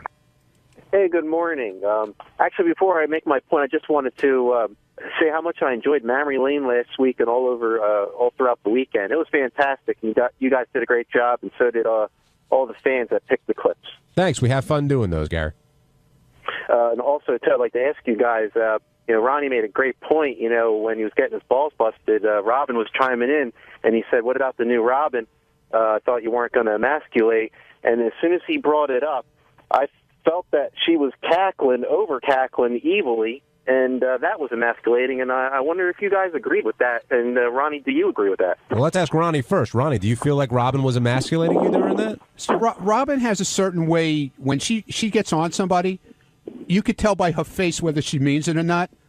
She gets this very, like, I can't describe her face, but you could tell she's like angry. You could see in her face she's angry when she's telling you, if she's not getting her point across and you're not agreeing with her, you could see how angry her face gets. Do you think with you it's personal with Robin? No, I don't think so. No. But you think she was mad at you this morning? Not mad, but she was. I think she was a little bit frustrated that I wasn't agreeing with her, that I should, you know, say I was wrong. But at this point, you know, everybody says I never agree that I'm wrong. But at this point, I'll go to the floor with this one. I had nothing to do with making the arrangements for this thing, with this Beecher thing. How can you tell the difference between Robin's angry and when she's frustrated? Like, how do you read her like that? I don't know. If you go back and look at some of the footage on TV, you could see it in her face how she gets very. I don't know. It's hard to describe. Really the caller brought up something interesting, the over cackle, which I know Gary in the past would. No, but see, when she gets to that point where there's no more cackle. Well, it's a very like talking down type voice to you, and she gets it in her face also. She's an angry, condescending, cackleless bitch. Well, I'm just saying. I didn't say that. That was a joke, Robin. There's times it seems like where she laughs. No, really I thought that like Robin fell off the wagon a little bit today. You know, nobody quit smoking the first time they try. She wants to not emasculate, but it was too hard to resist. Well, and I know you also took issue with her being okay with Chris Christie lowering the flag for Whitney Houston. You disagree with that? I do disagree with it. I really think that should be reserved for people who are in the military or people who have made a major contribution. I know she's a famous New Jersey resident, but to me it diminishes when you lower the flag for a guy who won the Medal of Honor. I just don't think that. And by the way, I feel the same way about Clarence Clemens. I love Clarence Clemens, but I'm not sure that the flag should have been lowered for him. Elliot in Ohio. So not for black people. Welcome to the wrap-up show. Good point, Benji. Hey, Elliot. Oh, hey, what's up? Hey, I was wondering, Ronnie was tweeting about the Beacher's Madhouse thing, and he put an X. It was like his only reply. I was wondering if he was trying to be like Howard on America's Got Talent with the Howard's Beach House incident. I put an X? Or, you just tweeted an X out. I did? I don't even remember. Yeah, that sounds more like an accident. Yeah. So you saying Ronnie's trying to be like Howard when he's on Twitter? Well, I don't know. You know how his attitude is like that, as far as like how he thinks he's Howard sometimes. Yeah, right. I always think I'm Howard, of course. Keep in mind, this is the same guy that tweeted out turmoil, T-E-R-M. Yeah, what was with that, O-I-L. Ronnie? I know you misspelled it the first time, or did you do that on purpose? Was that kind of... Did I do it on purpose? No, I didn't do it on purpose. I just put it out there, okay? Sorry. Well, you have to apologize. I'm not an English professor. I'm sorry. I write the way I feel like writing. And these people on Twitter just love to rip you apart, so you know what? It's great. I love it. And I was talking about Shuley anyway. Him and Scott, they're always in turmoil about the fucking block party shit. What were you doing in that coffin, Ron? Laying in it. Practicing. Did that creep you out? Yeah, really. No. I did. That seems so creepy to me. I don't know. It was just... they had magazines in there. And, I would have them there when I die. And Howard was really impressed how you just saw something and bang, that was it for your tattoo. He couldn't do that. Yeah, but, you know, I love skulls, okay? So I have a skull tattoo on my arm already. So when I saw this particular skull that this guy, he had drawn, drew it himself or whatever you want to say, okay? And he had it in a frame. It was hanging in the place. It wasn't like it was in a book that you pick tattoos out of. It was hanging there as a display thing that it was really cool looking. I told John, I just came back from a beach vacation, a week in the Dominican, and I'm pretty sure Mary and I are the last people left in free America who don't have ink. I mean, everybody's got fucking tattoos, whether you're 18. I saw like a 60-year-old guy, but he had fresh ink. You know what I mean? He had his Vietnam ink, I got fresh ink. his 80s ink, and his fresh ink. I saw a 60-year-old guy with fresh ink and 2 bracelets on his wrist, like a homo.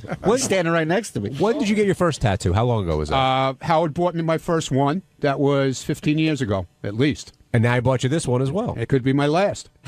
Will it be your last? Good possibility. No. Any reason why? No, I'm just, you know. See, that's what happens when you go into a tattoo place with somebody and you're hanging out. You get the urge, you want to do it, you know. And I saw this particular piece, and the guy said he had never done it before. It was just a piece that he drew. And I said, well, could you tattoo it? And he said, well, yeah, let's do it. And I said, fine, let's do it. On Wednesday's wrap-up show, Mr. Skin came by after presenting his annual Anatomy Awards, and we got into how he felt about Emmy Rossum and her feelings on winning an award. And then, of course, we talked about the finest nudity on film and what it's like being a skin turn, a skin scout, and everything. It was pure skin sanity. Here's how it went. The great Mr. Skin, who always delivers, had the Anatomy Awards, talked about his skin scouts, his latest skin innovations. But we was love Skin. was a little shaken by the Emmy Rossum clip. Yeah, we'll talk to Skin. Well, Skin, real quick, get over here. I want to ask you about that. Do you often get feedback like that from people who have been nominated and or winners? Not direct feedback like that. Yeah. But you know what? Like I said on the air, it was interesting to hear. I don't think she really knew too much about the website. You know, when she was saying, I think you guys were just saying, oh, there's a website where you could see the naked pics. I don't think she understands the breadth of the website. But wasn't there a bit of discussion after you guys spoke to her, like, how could she not know? Yes. We thought that she was aware and sort of playing it off a little bit. Oh, okay. But, you know, especially after, I know, you know, Knocked Up did wonders for you brand-wise, but she's got to be aware that something out there like that exists. Maybe not to the extent of what you do and the depth that you go to, but you know, I think any award is a win. And the funny thing is, we can't say nicer things about Emmy Rossum. I mean, we didn't know too much about her until Shameless, and she was really one of the breakout great stars of 2011, and we're big fans at MrSkin.com. I love that show, Shameless. I watch that show and I love it, and I think she's really hot, but I also think she's a really good actress, and I think she's really good in it. I thought it was a bit hypocritical when she said, "Oh, he's monetizing this." I was like, "Well, you're monetizing your nudity." Yeah. And she asked me that 12 times if he's monetizing it, by the way, and during the interview. But she was great. I mean, she was a lot of fun. She's beautiful. She's great on that show. Really She talented is a actress. great actress. That's the thing. You get blindsided by how beautiful she is and how naked she is. But then you remember she's also a very good actress. Well, the thing is, I find like she's not the hottest chick I've ever seen, but there's something very sexy about her, and she really carries the whole show. Have you ever had someone accept one of your Anatomy Awards? No, not yet, and I probably should. And I will say that I get actresses, not actresses you guys probably have heard of, that are very excited to win an Anatomy Award. Like they'll email me and say, "Man, I can't believe it. Thanks so much." But it's normally more the B-movie actresses. I was wondering, like, how does he make the move, Mr. Skin? How do you make the move? Remember how like the Razzies got, I think it was Sandra Bullock to come and accept an award. Yeah. Like, how do you make the move? Like, if an actress, like if Emmy Rossum came and accepted a Skin Award, wouldn't that make Where her would she come to, Gary? Well, you just make up a listen. The first year they did the Razzie Awards was in like a ballroom at the Hollywood Roosevelt. Oh, Just, okay. you know, it's for press. Sounds like there's an award show in Chicago that's got to happen. That's what it sounds like to me. You know what? A lot of people have told me this has potential. I've always kind of shied away from it because I didn't want to, stick it in someone's face. But maybe there's something there. Oh, you should totally do an award show. You do it for a year or two, nobody shows up. Then somebody decides, somebody like Katherine Heigl, who could use some goodwill, decides, oh, that's really cool. I'll be the cool Well, you have chick to do that a goes- nude scene to get an Anatomy Award. She hasn't done one yet? She did a movie called Side Effects in 2005 at the 24-minute mark where you could see just a hint of breast. It's so quick.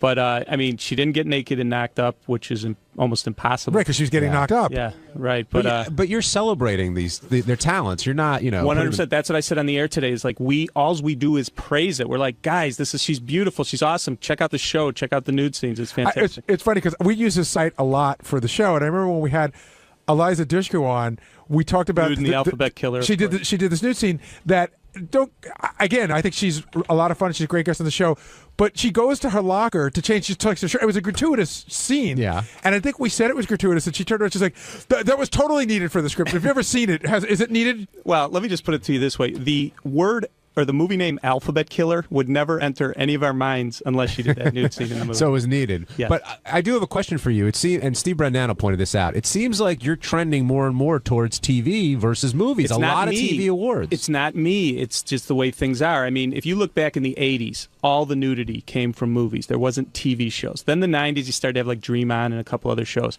Now, with Game of Thrones and Californication, Spartacus. Yeah.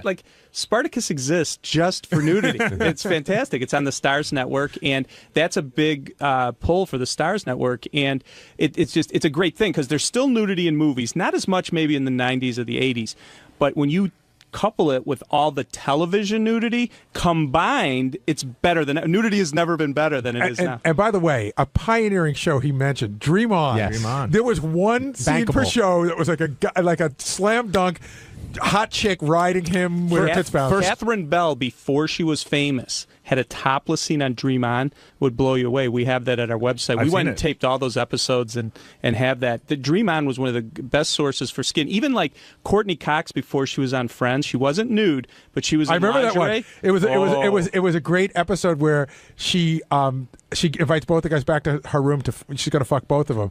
But it was almost like Seinfeld with nudity. Yeah. Yes. Well, shout out to Brian Benben. HBO always, they went for that, like First and 10. You could always count on the nudity being there. But the Game of Thrones scene you mentioned, Jason and I were kidding about this, like, that scene has absolutely nothing to do, like, you know what I mean? It's not it is in the book. so It's blatantly awesome. gratuitous. As he's explaining, it's the best way to get through exposition Yeah, I in a was show. trying to say on the show today, and that the best lesbian scene with 𝗬𝗵𝗲 𝗪𝗏 and Sahara Knight from Game of Thrones is you have this show that is, incredible acting, great writing, but only on HBO would they interrupt that for a 4-minute high definition lesbo scene where that is one of those scenes that doesn't end. It's Well, fantastic. during that scene, the male character is giving out important information, so they just needed a way to spice up, whatever his speech was. They're like, oh, well, we'll have him direct lesbians. Yeah, while he by gets the way, speech. that's coming back in March. That season. And in the second book, Daenerys, the character Daenerys, wears she has one breast out the entire time. Like her Emilia dress Clarke? was, yeah. So that might I be never coming up. understand I can never tell what her name is. Like I don't know what to call her. It's the hardest name to pronounce. I just Daenerys.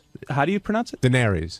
It's not spelled that way. If you just Danny, right. you call her I was gonna Danny, say, I just call her Danny, but yeah, one that with the Amelia Clark. dragons, She was that's- another breakthrough nude comer this year, and you know what? She's a brunette in real life. What? She's a brunette in real life. Yeah, she's not blonde. That's all. Well, we need some curtain shot then later. Has a chick from Mad Men with the ridiculous sized boobs? Christina has she Hendricks? done Don't any- look at me. Ask the guy Has she over done there. any nudity? Yeah, why are you asking John? No, she did. Remember that show Firefly? Yes. Yeah. There was a scene where she was she took her bra off and it got close, but it didn't happen. But she's definitely on my top 10 babes that need to do a nude scene. I got to tell you, when I was doing the book tour, I did Rachel Ray, and she was on before me, and I saw her in the hallway. If you didn't know she was on Mad Men, you would think she was a porn star because she's really short, and her tits are enormous, like ridiculous size. They're just like, she's really a tiny little woman.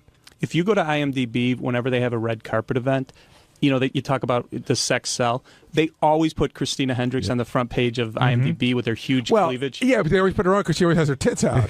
Where do you come up like best coin slot and these other terms? Like, is that your writer in the back, or is it our writers help obviously? But what it really is going through all the nudity and trying to figure out an angle to get it into the list. But coin slots become like guys talk like, oh, just check out the coin slot. That's become like in the vernacular, so like guys talk about it. Maybe 10, 12 years ago when I was starting this, that not a lot of people said it. So we're working it in. We adjust with the times. Hey, Will had this question earlier, so I got to know. So, you know, everything is like, it's skintastic and skintacular and all that stuff. So, you know, Jeremy Lin from the New York Knicks, they've been using all these words. Have you picked up any new phrases from the whole Jeremy Lin thing? No, but I've gotten a kick out of how they're using that because it's kind of the same thing I do with my website. I've had a kick. They joke about like they're running out. It's down to like, there's down to no more puns left for They me. have a Lin word generator. If you go to linwords.com, it'll just generate different words where you can stick Lin in.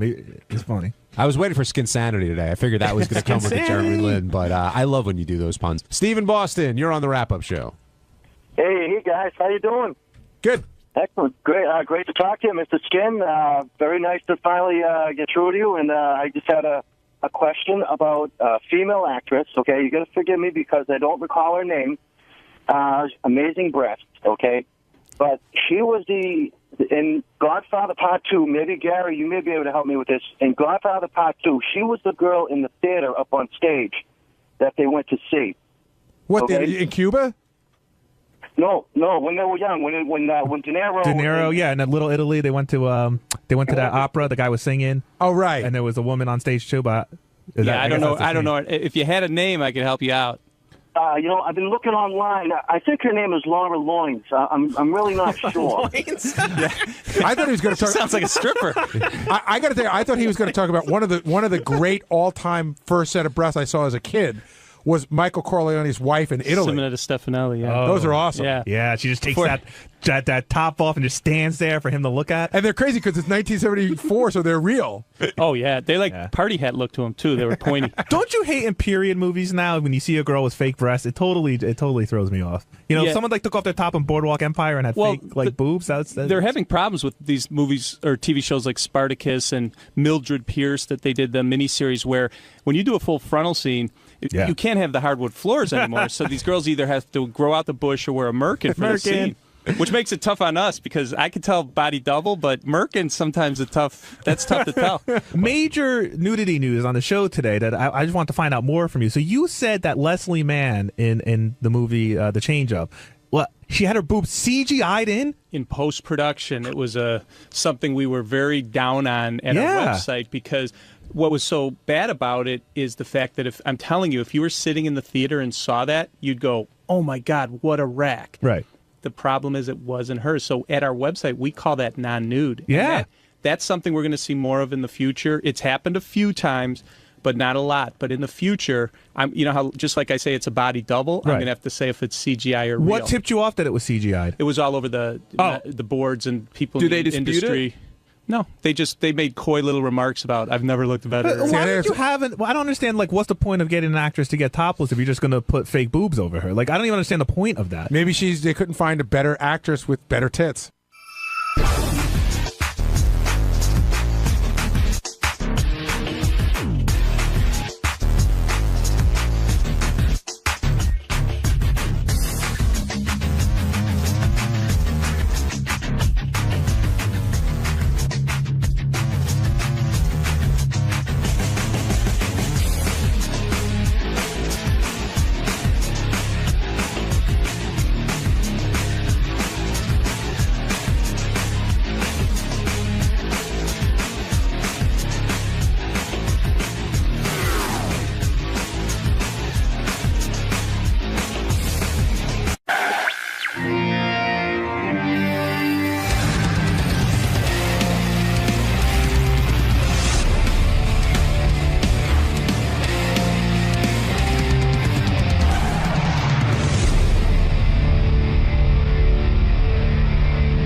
want to go over Mr. Levine notes? He's bringing up the girlfriend, by the way. I saw her on the guest list. Voice is doing well. You know, it premiered after the Super Bowl with like absurd ratings. I never watched the show. Does he do what you do? Is he a judge? He's a judge. Commercial bids? Yeah, sort of. Mentor though, too. Like did like X Factor. Sternly. What's up, Adam? Welcome back, sir. It begins. I know. I try to stand far back, but We're rolling deep today. wow. Yeah, we got like 500 people here. This is Jordan Felstein, manager extraordinaire. How's it going? Rolling deep today. Sean Tejas, Gina Hong. How you doing, man? Good, man. You? Good, thanks. Carlene. Hello, hello. Of course. Last but certainly not least. Yeah, exactly. I don't even So, Adam, with everything going on with your success on The Voice, are you going to offer Howard some advice with his America's Got Talent, you know, which is starting up? He's already started some of the judging process. So. We'll talk about it. It'll be interesting. I can't wait to see like what he thinks about the whole thing. It's pretty crazy. Cool. I'm sure he was definitely, because even though he's done everything kind of and can handle anything, I'm sure it's probably different than anything he's ever done before. So. Right, and he was talking this morning about how this is the first time he's not really in control when he's on a show versus. Yeah, we gotta let that go right away. Yeah. You know, because it's totally. You try to control things, but if you try to control too much, you lose your mind. So it's, I can't wait to hear how and his is a little different, you know, because it's not just singing; it's a bunch of different things, and the system is different too. So, but it'd be cool to talk about it. All right, we'll see you in the studio, man. Adam Levine is here, but I don't know if he's ready to go. He just got up here. I was just looking at pictures of his girlfriend in the Sports Illustrated swimsuit issue. Oh, Look at really? her. She's a swimsuit model? Yeah, very hot. Or a Sports Illustrated model. They do more than swimsuits. What's her name? I don't What? know. You don't know? I don't know. Is she here? She's here. So why don't they put her name? She's here too? Because Will's bringing in the note now. Adam wants to come in alone first. Oh, okay. And then he All right. figures He knows you'll never speak to him again. Right. If she comes in, I won't speak to He him. knows the show so well. He's like, I'll come in, and then I'm sure he'll bring her in a little while. Adam Levine is the lead singer of Maroon 5, and he's also on the show The Voice, which is now... Judge and mentor on The Voice. He is now actually... The Voice is tied with American Idol at viewers at 16.1. Yeah, it's doing really well. Yeah, doing well. There he is. And they've Look at already him. been renewed for another season. Hello. There you are, man. He's gorgeous. Who, me? Yes, you. What do you mean he's gorgeous? He's not that hot. It just came out of me. I couldn't help it. You get that a lot, I was huh? looking at his ass. Don't look at his ass. Leave the guy alone. I don't have an ass. You got a cute ass. Get out of here. Do girls think you're cuter now because of The Voice? I definitely. Do I just talk? There's no mic? It's right there. We got like a singer's mic on you. Shit, wow. Look, see, right next to your mouth Right next is a to your mic. mouth. Right coming down from your... There it is. Oh, fuck. I feel like I'm in sync or something. So, how you doing? Yeah, right. In Sync, he used to carry one of those little headset mics. Right. I could never get down with that. That's Yeah, weird. no, because when you're a singer, you want to hold the microphone, right? Yeah, absolutely. And you know who just did that? Is David Lee Roth. I was shocked. What'd he do? I wasn't there, but I guess when Van Halen just played, he had one of those things. And The I'm like, that's headphone? kinda like, The headset? Nah, it's like very cool. Did you go to see those guys when they played? No, but I heard that it was kind of amazing. I heard It was. I actually think this is the weird thing about the record business. I think the song Tattoo is a really good song. Have you heard the single? I haven't the new single. A little bit. I saw the video for a minute. I thought it was cool. really good. I'm a big Van Halen fan. Would you pass them through? Would you turn around for Van Halen?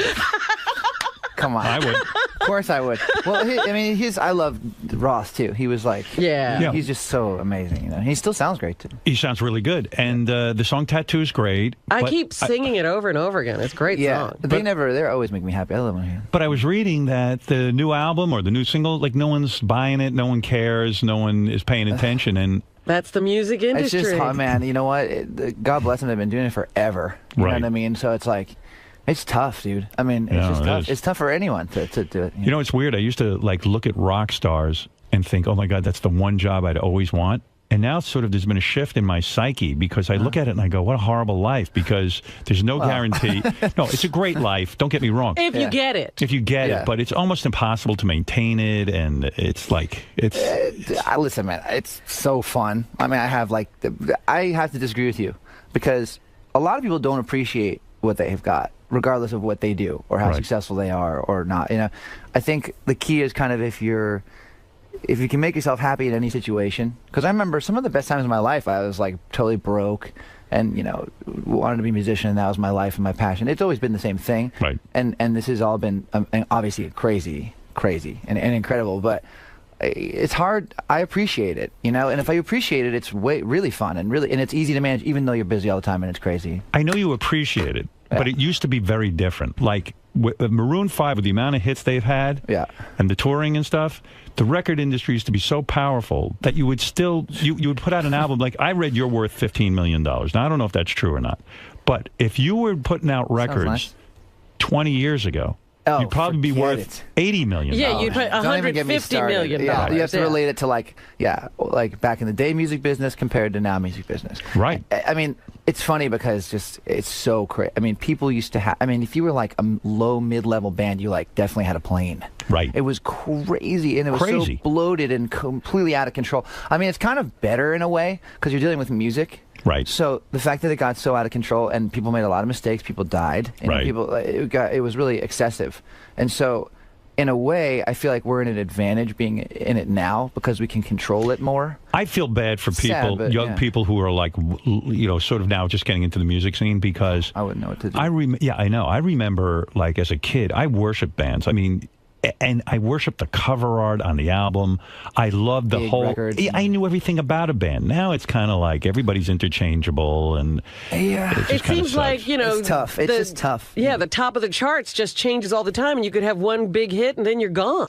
How did you end up working with Christina Aguilera on Moves Like Jagger? Because was that a result of The Voice from you guys just hanging out? Yeah. Well, it was funny because the whole story behind the song is crazy. It's just how it came about and everything. But how did it come about? Because I get the sense that it was just like all of a sudden you guys looked at each other. Hey, we're on The Voice. Let's just go in the studio and try something. That's essentially what happened. I mean, I would have always thought about her just because her voice is so amazing, crazy. You know? She can sing anything, can't she? Listen, man. She's unbelievable. And so it was, but it was also kind of the synergy of everything kind of coming together with the show and thinking, okay, this does need a female vocal. That was the consensus. But by the way, when you signed with The Voice, were you initially upset that she was hired for more money than all the other judges? Did that bum you out? In the very, very beginning, no. Because you got to get the show off the ground, and she's Christina fucking Aguilera. Right. So I was totally fine with that. I was like, okay, well, I'm me and she's her. So that makes total sense. She has a big career. And honestly, the money thing, I mean, we got hooked up and everything's cool, and things have been kind of remedied now because I do feel like the chemistry of the whole team together is so hugely important. Yeah, I just read that you guys renegotiated or something. We all had big raises and stuff. It was great. And had you signed for many, many years, and so when you go in and renegotiate, are you sort of behind the eight ball? Because NBC was probably smart. They signed you for 5 years. 3. For 3. Yeah. And so in the second year, The Voice was a hit the first year, so they probably, to go in and say, I want more money, they could have held you up to the contract, right? They always can. I mean, you know how that goes down. It's kind of like a good faith thing. Right. And, so everything, in either live television shows, and everyone wants to be happy and kept happy and everything. So at the end of the day, I'm cool with where we're at, and you can't haggle too much over things like that as far as comparisons are concerned because there's like an intangible thing. How hard was it for you to decide to do The Voice? Because here you got to be sitting there going, hey, I still have a music career. I got a band, Maroon 5. I want to have my musical credibility. You don't know if the show's going to be a hit. You can end up being a fucking joke, an asterisk in like the biggest rock star mistakes, like Billy Squier rolling around on a floor. Yeah. When they put it that way, it was a lot scarier. I might have come in here before I made the decision and decided not to do it. Who decides that you get the offer? How did you get the offer for The Voice? Well, it is funny. We came in there and it was Mark Burnett. I got to give him all the credit in the world because he was really persuasive and kind of came in, and the band was an interesting point at that particular moment. Our third record come out, it was doing by all standards really well, so there was nothing to complain about. Everything was fine. It wasn't nearly as big as the first two, so it's like, okay, this isn't, the singles weren't kind of taking off the way we wanted to. Things were okay, but not great. And were you starting to feel like it was kind of over for the band? I wouldn't say that. It was never over. I mean, we can still go tour the whole world and play huge venues and have an amazing time. Right. It's more a matter of like, okay, well, I think we need to make a move. We need to do something, Right. And this came around at a particularly good time. And Mark was really convincing. The idea was great. I watched the Dutch version of the show, we did it in Holland. Yeah. The energy of it was really cool. Names like CeeLo Green started coming up, and Christina, and I didn't know who Blake was. Were you the first guy to sign? I think it was like I remember getting confirmation that like I guess CeeLo or Christina was going to sign. Were you bummed out at first, like when you had to go to the band, and were they enthusiastic? Because Steven Tyler had a fucking nightmare with Aerosmith. Joe Perry was completely freaked out by this.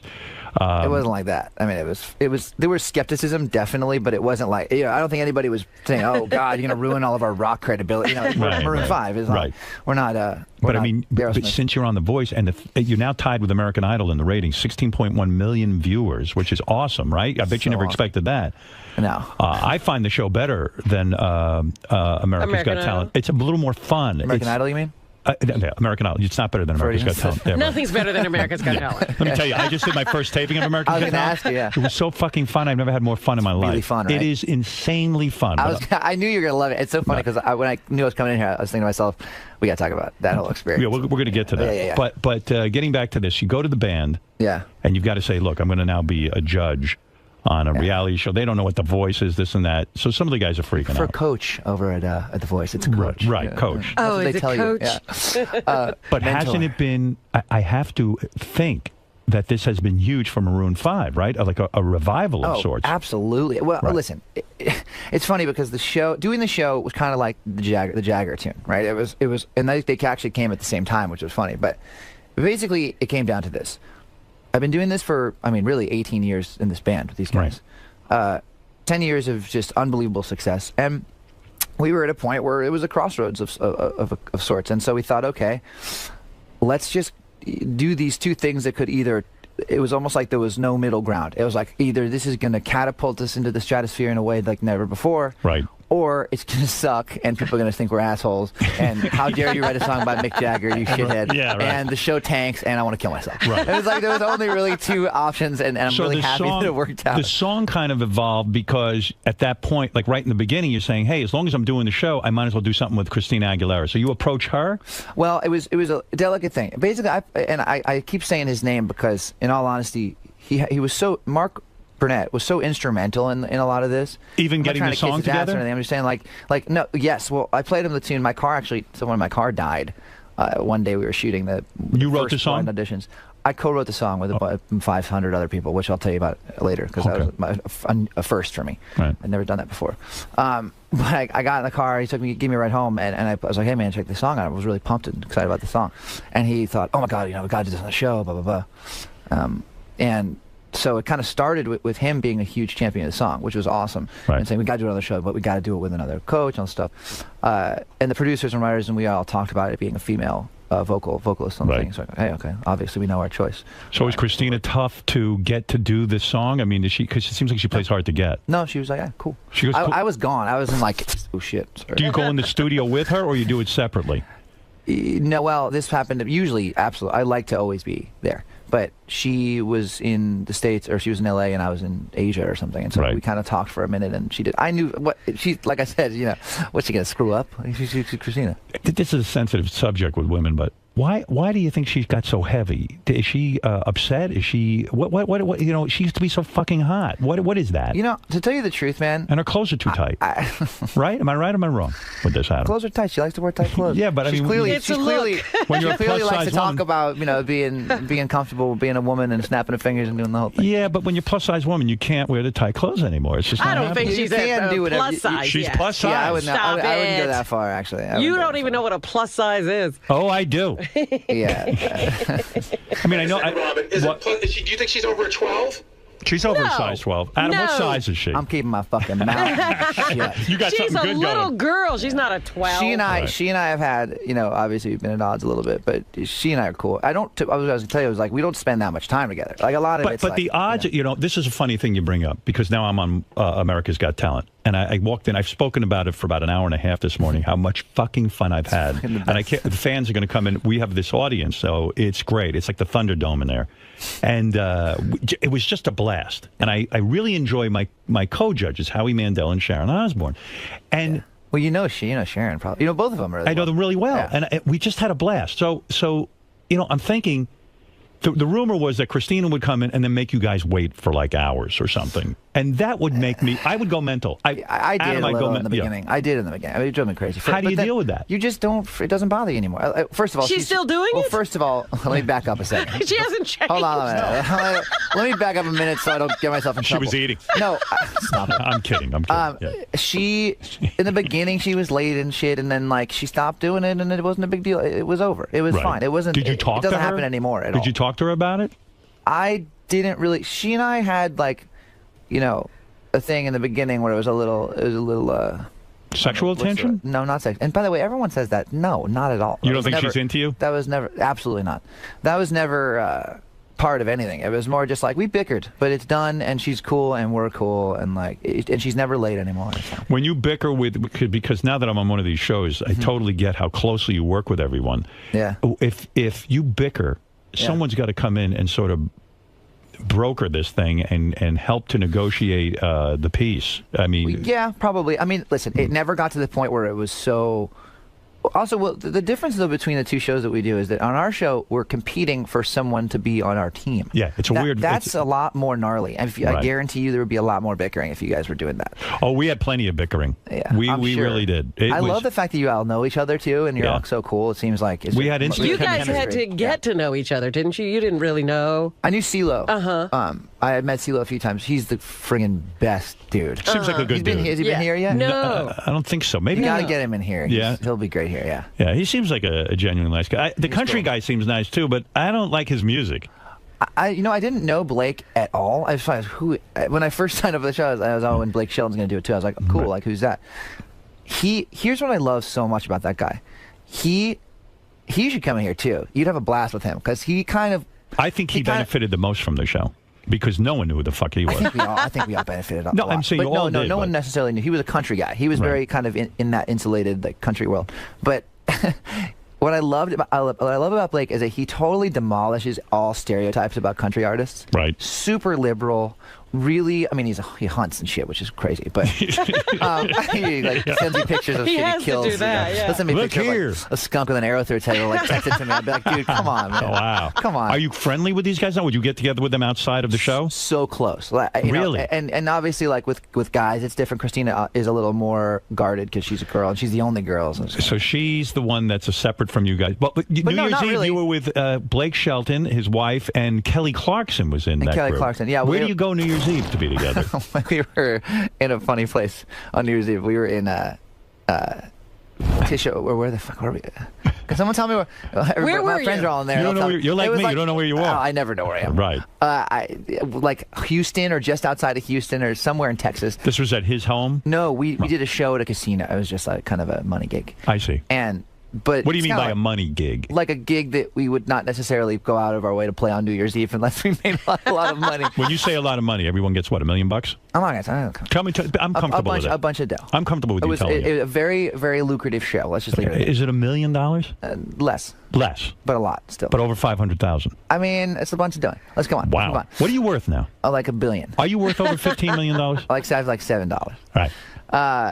But hold on, I'm getting sidetracked. What were we talking about? I don't know. Where you were on New Year's. Oh yeah. Oh, so wait, this is great. So Blake, who is the greatest, he was there with Kelly and his wife, and he has a ranch, right? Right. He has a ranch like 30 minutes outside of where we played. So I thought to myself, oh, this is the one seriously redeeming quality of this night, which is we can go back to his place and have a fun time. Right. And he lives on he's got like a jillion acres in the middle of nowhere, and he lives in Tishomingo, Oklahoma. So we spent the night. Me and my girlfriend spent the night at his place. It's so different than anything you could possibly ever experience because it's just straight up country, right? What do you mean? He lives in this like metal shack. Oh God! When I say, does he have slaves? No, I don't think so. I didn't see any. I think they still allow that there. Yeah, he could if he wanted to. But it's a metal shack. I would think a guy like that would have tons of dough, and he does. But this is why I love him. It's because he's got. Tons of dough, but he keeps it so real. But it's funny because you walk in and it's just literally made out of like metal, and you're like, cool, cool, and it's all. It's like a tiny. It's like not tiny. It's like a 3,000 square foot shack, and his wife hates it. His wife's like, when you build a house, you son of a bitch, like, you're fucking rich. What's wrong with you? But he has like this. You walk in and it's just overwhelming amounts of deer heads and like anything you could kill in the area is dead and like in his living room. And like, what are you, like a vegetarian? And you don't even kill animals? I'm not weird like that. I don't give a shit. But I it was just it was a funny 2-day kind of vacation. And what is Kelly Clarkson doing in that group? What's her story? She recorded with a country artist not too long ago. Yeah, Jason Aldean. So she's friends there too. Hey, did he have any like Jews heads on the? They were there talking aren't about any maybe Jews wanting in one. Oklahoma, so he hasn't shot one yet. I was still getting a little scared. Right. He gave me a 5-minute head start, told me to run out into the.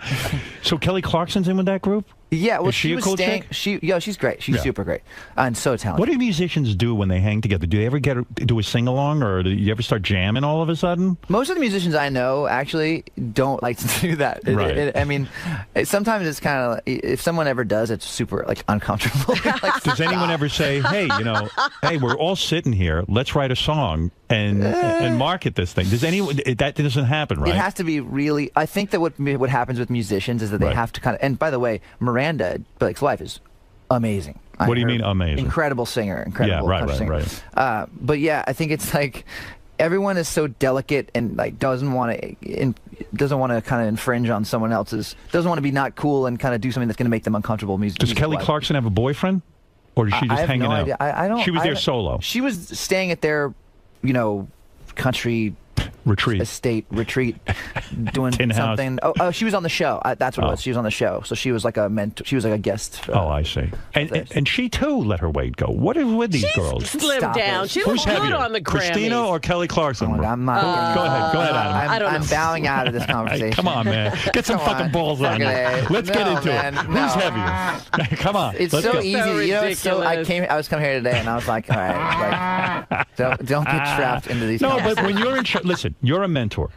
Do you ever say, and I am a judge on America's Got Talent, and I do say this to the women, it is about appearances.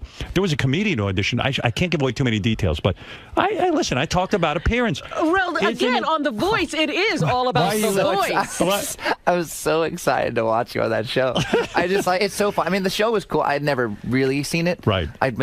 We were on it, actually, which is kind of lame that we hadn't seen it. But the minute I heard you were doing it, first of all, I got much more excited about coming in here and talking to you about it. And second of all, I thought to myself, oh man, I'm so watching this. I can't wait. Because I know you're definitely going to piss people off. No, in fact, I was the sensitive judge. But you're going to be that guy. You'll be both, but you're going to piss people off more than most. You're going to go I only further got than into most one people fight with one guy who gave me some shit, and I fucking gave it back to him. This is a contestant? What about cursing? I didn't I'm curse. bad with cursing. No, I can listen. I was on terrestrial radio for a long time. Yeah, exactly. I couldn't curse. So I know it's a family show. I can't curse on there. When you went to Sirius, did you start cursing so constantly because you finally felt free? You could, here? Yeah. Fuck shit ass pussy. Oh yeah, pussy, cunt, everything I use. I had coffee. You want coffee? No, my coffee's in there. Gary, bring in some coffee immediately. Gary, bring me some coffee.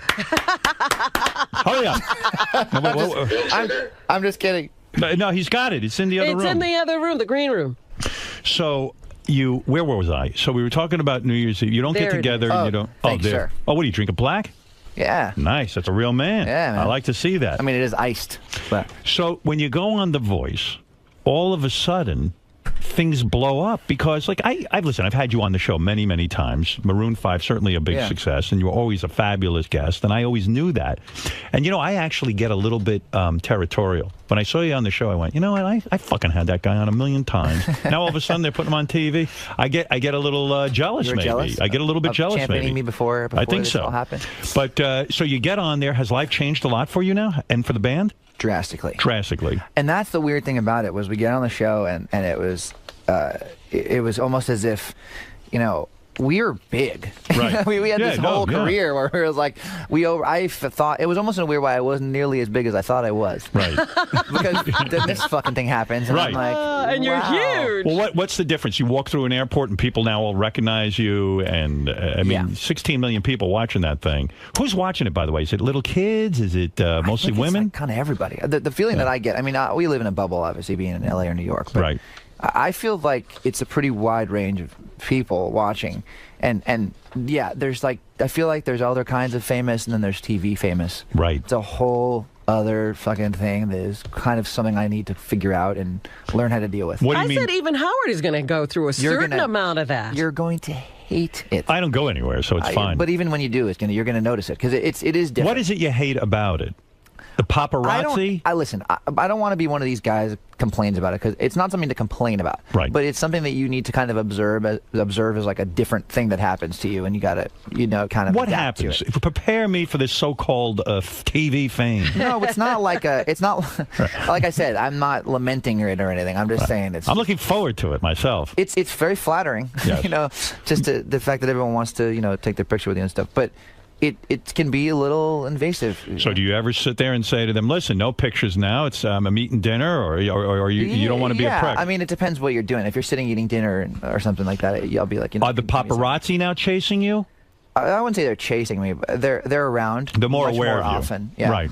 Which And- is fine. I don't care about that. No one's like, stalking me or anything like that. Now, this hot chick you're dating, who's in sport, this is her, right? The Sports Illustrated swimsuit issue? That is her. Madonna me. This is some hot Now, chick. what agency do you call? Yeah, when how do you you're- get something like this? How old is this woman? How do you know the agency number? How old is it? Let's get this story straight, because this is a romance. Her name is Ann, right? Her name is Ann. Last time you were I in call here, her Annie. I like Annie. Last time you were in here, you had some other girlfriend, right? Yeah, I knew you'd bring this up. Yes, I did. But that was like Every years ago. time, but every time. That Every was time you 4 had to years do- ago. There was some other hot chick There involved. was another one, I think. No, there was one. I brought my girlfriend in a few years ago, and that was the one time I ever brought. You broke up with her when? Gosh, like 3 years ago. So you, Danny and I have been dating for 2 years. Danny. Dan, that's not Danny is that's not a the- good name for a girl, Danny. I should get his kind of Danielle. When you break up with a girl you dated for a couple of years, what's the parting gift? You can't just unload her, right? I mean, you've got to Is there lay a some. parting gift? What? Yeah, you Parting gift? What? You got to lay Is some it like cash a on her. game show? You got to lay some cash on these girls. Chris Fox said the best thing about that. He's like, when you're at a restaurant, you have a meal, you leave. They don't owe you a steak. Like, No, I'm wait a not a second. huge fan of the idea that you have to give someone a parting gift. Adam, I you think- dated a girl Yeah. for many, many years. You were living together. It wasn't that Not long. really. How many No, years we were were you with her? we were never actually technically living together. No? No, we were together for year and a half or something like that. But you're a wealthy man. When you break up with a girl, you don't give her a parting gift? No. You don't? No, I'm a bad dude because I didn't. Is Annie leaving? She heard this. Yeah, Annie left. Honey, I'll give you whatever you want. This girl. But it'll never happen. 'Cause we'll be together forever and get married on a mountaintop. How do you end it with these girls? Because they got to take it hard. You're a good-looking dude. You can sing. You got fucking money. I mean, you're a home-run boyfriend. I'll go out with you. Crying out loud. I mean, what? Now it's How getting do you uncomfortable. let these girls down? I don't know, man. I don't ever want to not be with the person I'm with. I think it's one of the, it's like Do you sometimes say it things face don't to work. face? Of course. Or do you text? Do you text? No. Or do you have your accountant do it? No, I don't text. No. Oh, some guys text, and That's fucking spineless pussy shit. I've broken don't up like with that. 7 women over Twitter. Talk about spineless. Over Twitter, wow. That's right. That's like double spineless. Don't come home, baby. Wow. I mean, these girls fall hard for you, right? No, I'm a nerd. I'm not like very cool. You say you like being naked a lot. You like to walk around your house nude and stuff. Does that go over big? I like naked, maybe not totally naked, like my junk swinging around. Right. Naked-ish, underwear and stuff like that. I don't know. I like when I get home, everything like comes off. And Annie too likes to be naked? Yeah. Oh my God. I mean, maybe. Oh my I God. can't speak on her behalf. She's some good. She's by the way, she's very beautiful and all that. Dude, she's in Sports Illustrated swimsuit. Girl. Yes, she's all of those things, but she's also just. You gonna marry such this a girl? Wonderful human being. How long you been? How long you been seeing her? 2 years. 2 years, and This you're is in the love. longest and most functional relationship I've ever been in. I Well, don't of want to course. screw it up, so I'm just going to continue to stay on that path. You're Are in love you with her. two living together? Madly in love. Madly in love. Are you living with her? Well, here's the deal. She travels constantly, and so she's always doing something. She's very successful. So you don't live with her. She has a place here. What does she have that the last girlfriend didn't have? I don't know. I Come don't on. think about things. No, Yes, you I'm going do. to be honest with you. No, I know. I, I'll tell you what she has. I'm looking at it. Madonna me, Listen, this is a perfect looking girl. This is going to sound maybe like I'm trying to get out of talking about that, but what the truth is that I don't. It's a case-by-case basis. You fall in love with somebody, and it kind of chooses you in a way, right? I mean, I don't think that I'm looking. There's no checklist in my mind. Where do you meet a girl like this? Seriously, do you have to call a modeling agency? I mean, how does that happen? How does it all go down? Teach me. Hey, Gary, can you ask my girlfriend if I can tell the story? Bring her in here. Hey, come on, Annie. I knew it was Annie, inevitable. come on in. Annie, come on. I mean, this is some score. Wow, honey. Hi there. Give me a break about you. How old are you? May I ask, or is that rude? I don't know the. You don't know any etiquette. I don't know any etiquette. First of all. Hi, Annie. She's 17. Hi. You're 17, I Such a believe. pleasure meeting you. I'm such a big fan. Oh, Thank you. And how old are you? I'm 25. 25. How did you get tapped for the Sports Illustrated swimsuit issue? Because there's a stunning picture. I'm a photographer. And that's a big honor, right? I will set up a shoot with you anytime and leave Adam home. Now, you're a professional model, right? I hope so. Yeah, you've been working. It's been 11 years. Well, how old were you when you started working on this modeling career? Well, she told you 11 and she's 25. Yeah, You well, want to do the math? Yeah, that'll take me an hour. Yeah, I started at 15. Oh, wait a second. 25 minus 10 is 15. But you say 11. I'll be 26 in. You were 14. Her less than a birthday is month. one day after mine, which is cool. Oh, that's the I reason. kind of get screwed because. That was one of the Are things. you in love with Adam? Yes. Do you worry that he will not commit to you for life, that he'll just use you up because he's in rock and roll and he'll go on to the next pretty girl kind of thing? Absolutely not. Why? Absolutely Why do you not. think it'll be Because different? I'm the best. Well, he is the best, and Then why hasn't he married you? It's been 2 years. And why is he not Come living on, with 2 you? years. How long did it take you to get married? Oh, well, that's different. 100? I was married before. I'm a head case. All right. But seriously, Fine. why are you not living with him? well, we kind of technically do. I mean, when I spend most of my time in LA anyway, so. Right. And then I have an apartment in New York, so we kind of do, but we both travel all the time. Where are you from? I'm Russian. You're Russian, but your English is pretty damn good. Thank you. Not that I care. She's been in that magazine. This is her 8th year. No kidding. 8th consecutive year. Yeah. Good Lord. Do you have to like starve yourself before you go in for to do a bikini shoot with and no top? I mean, you got to really starve yourself, right? No, you actually, this is one job that you do where you really, they don't want you to work out and they don't want you to eat healthy. Is that right?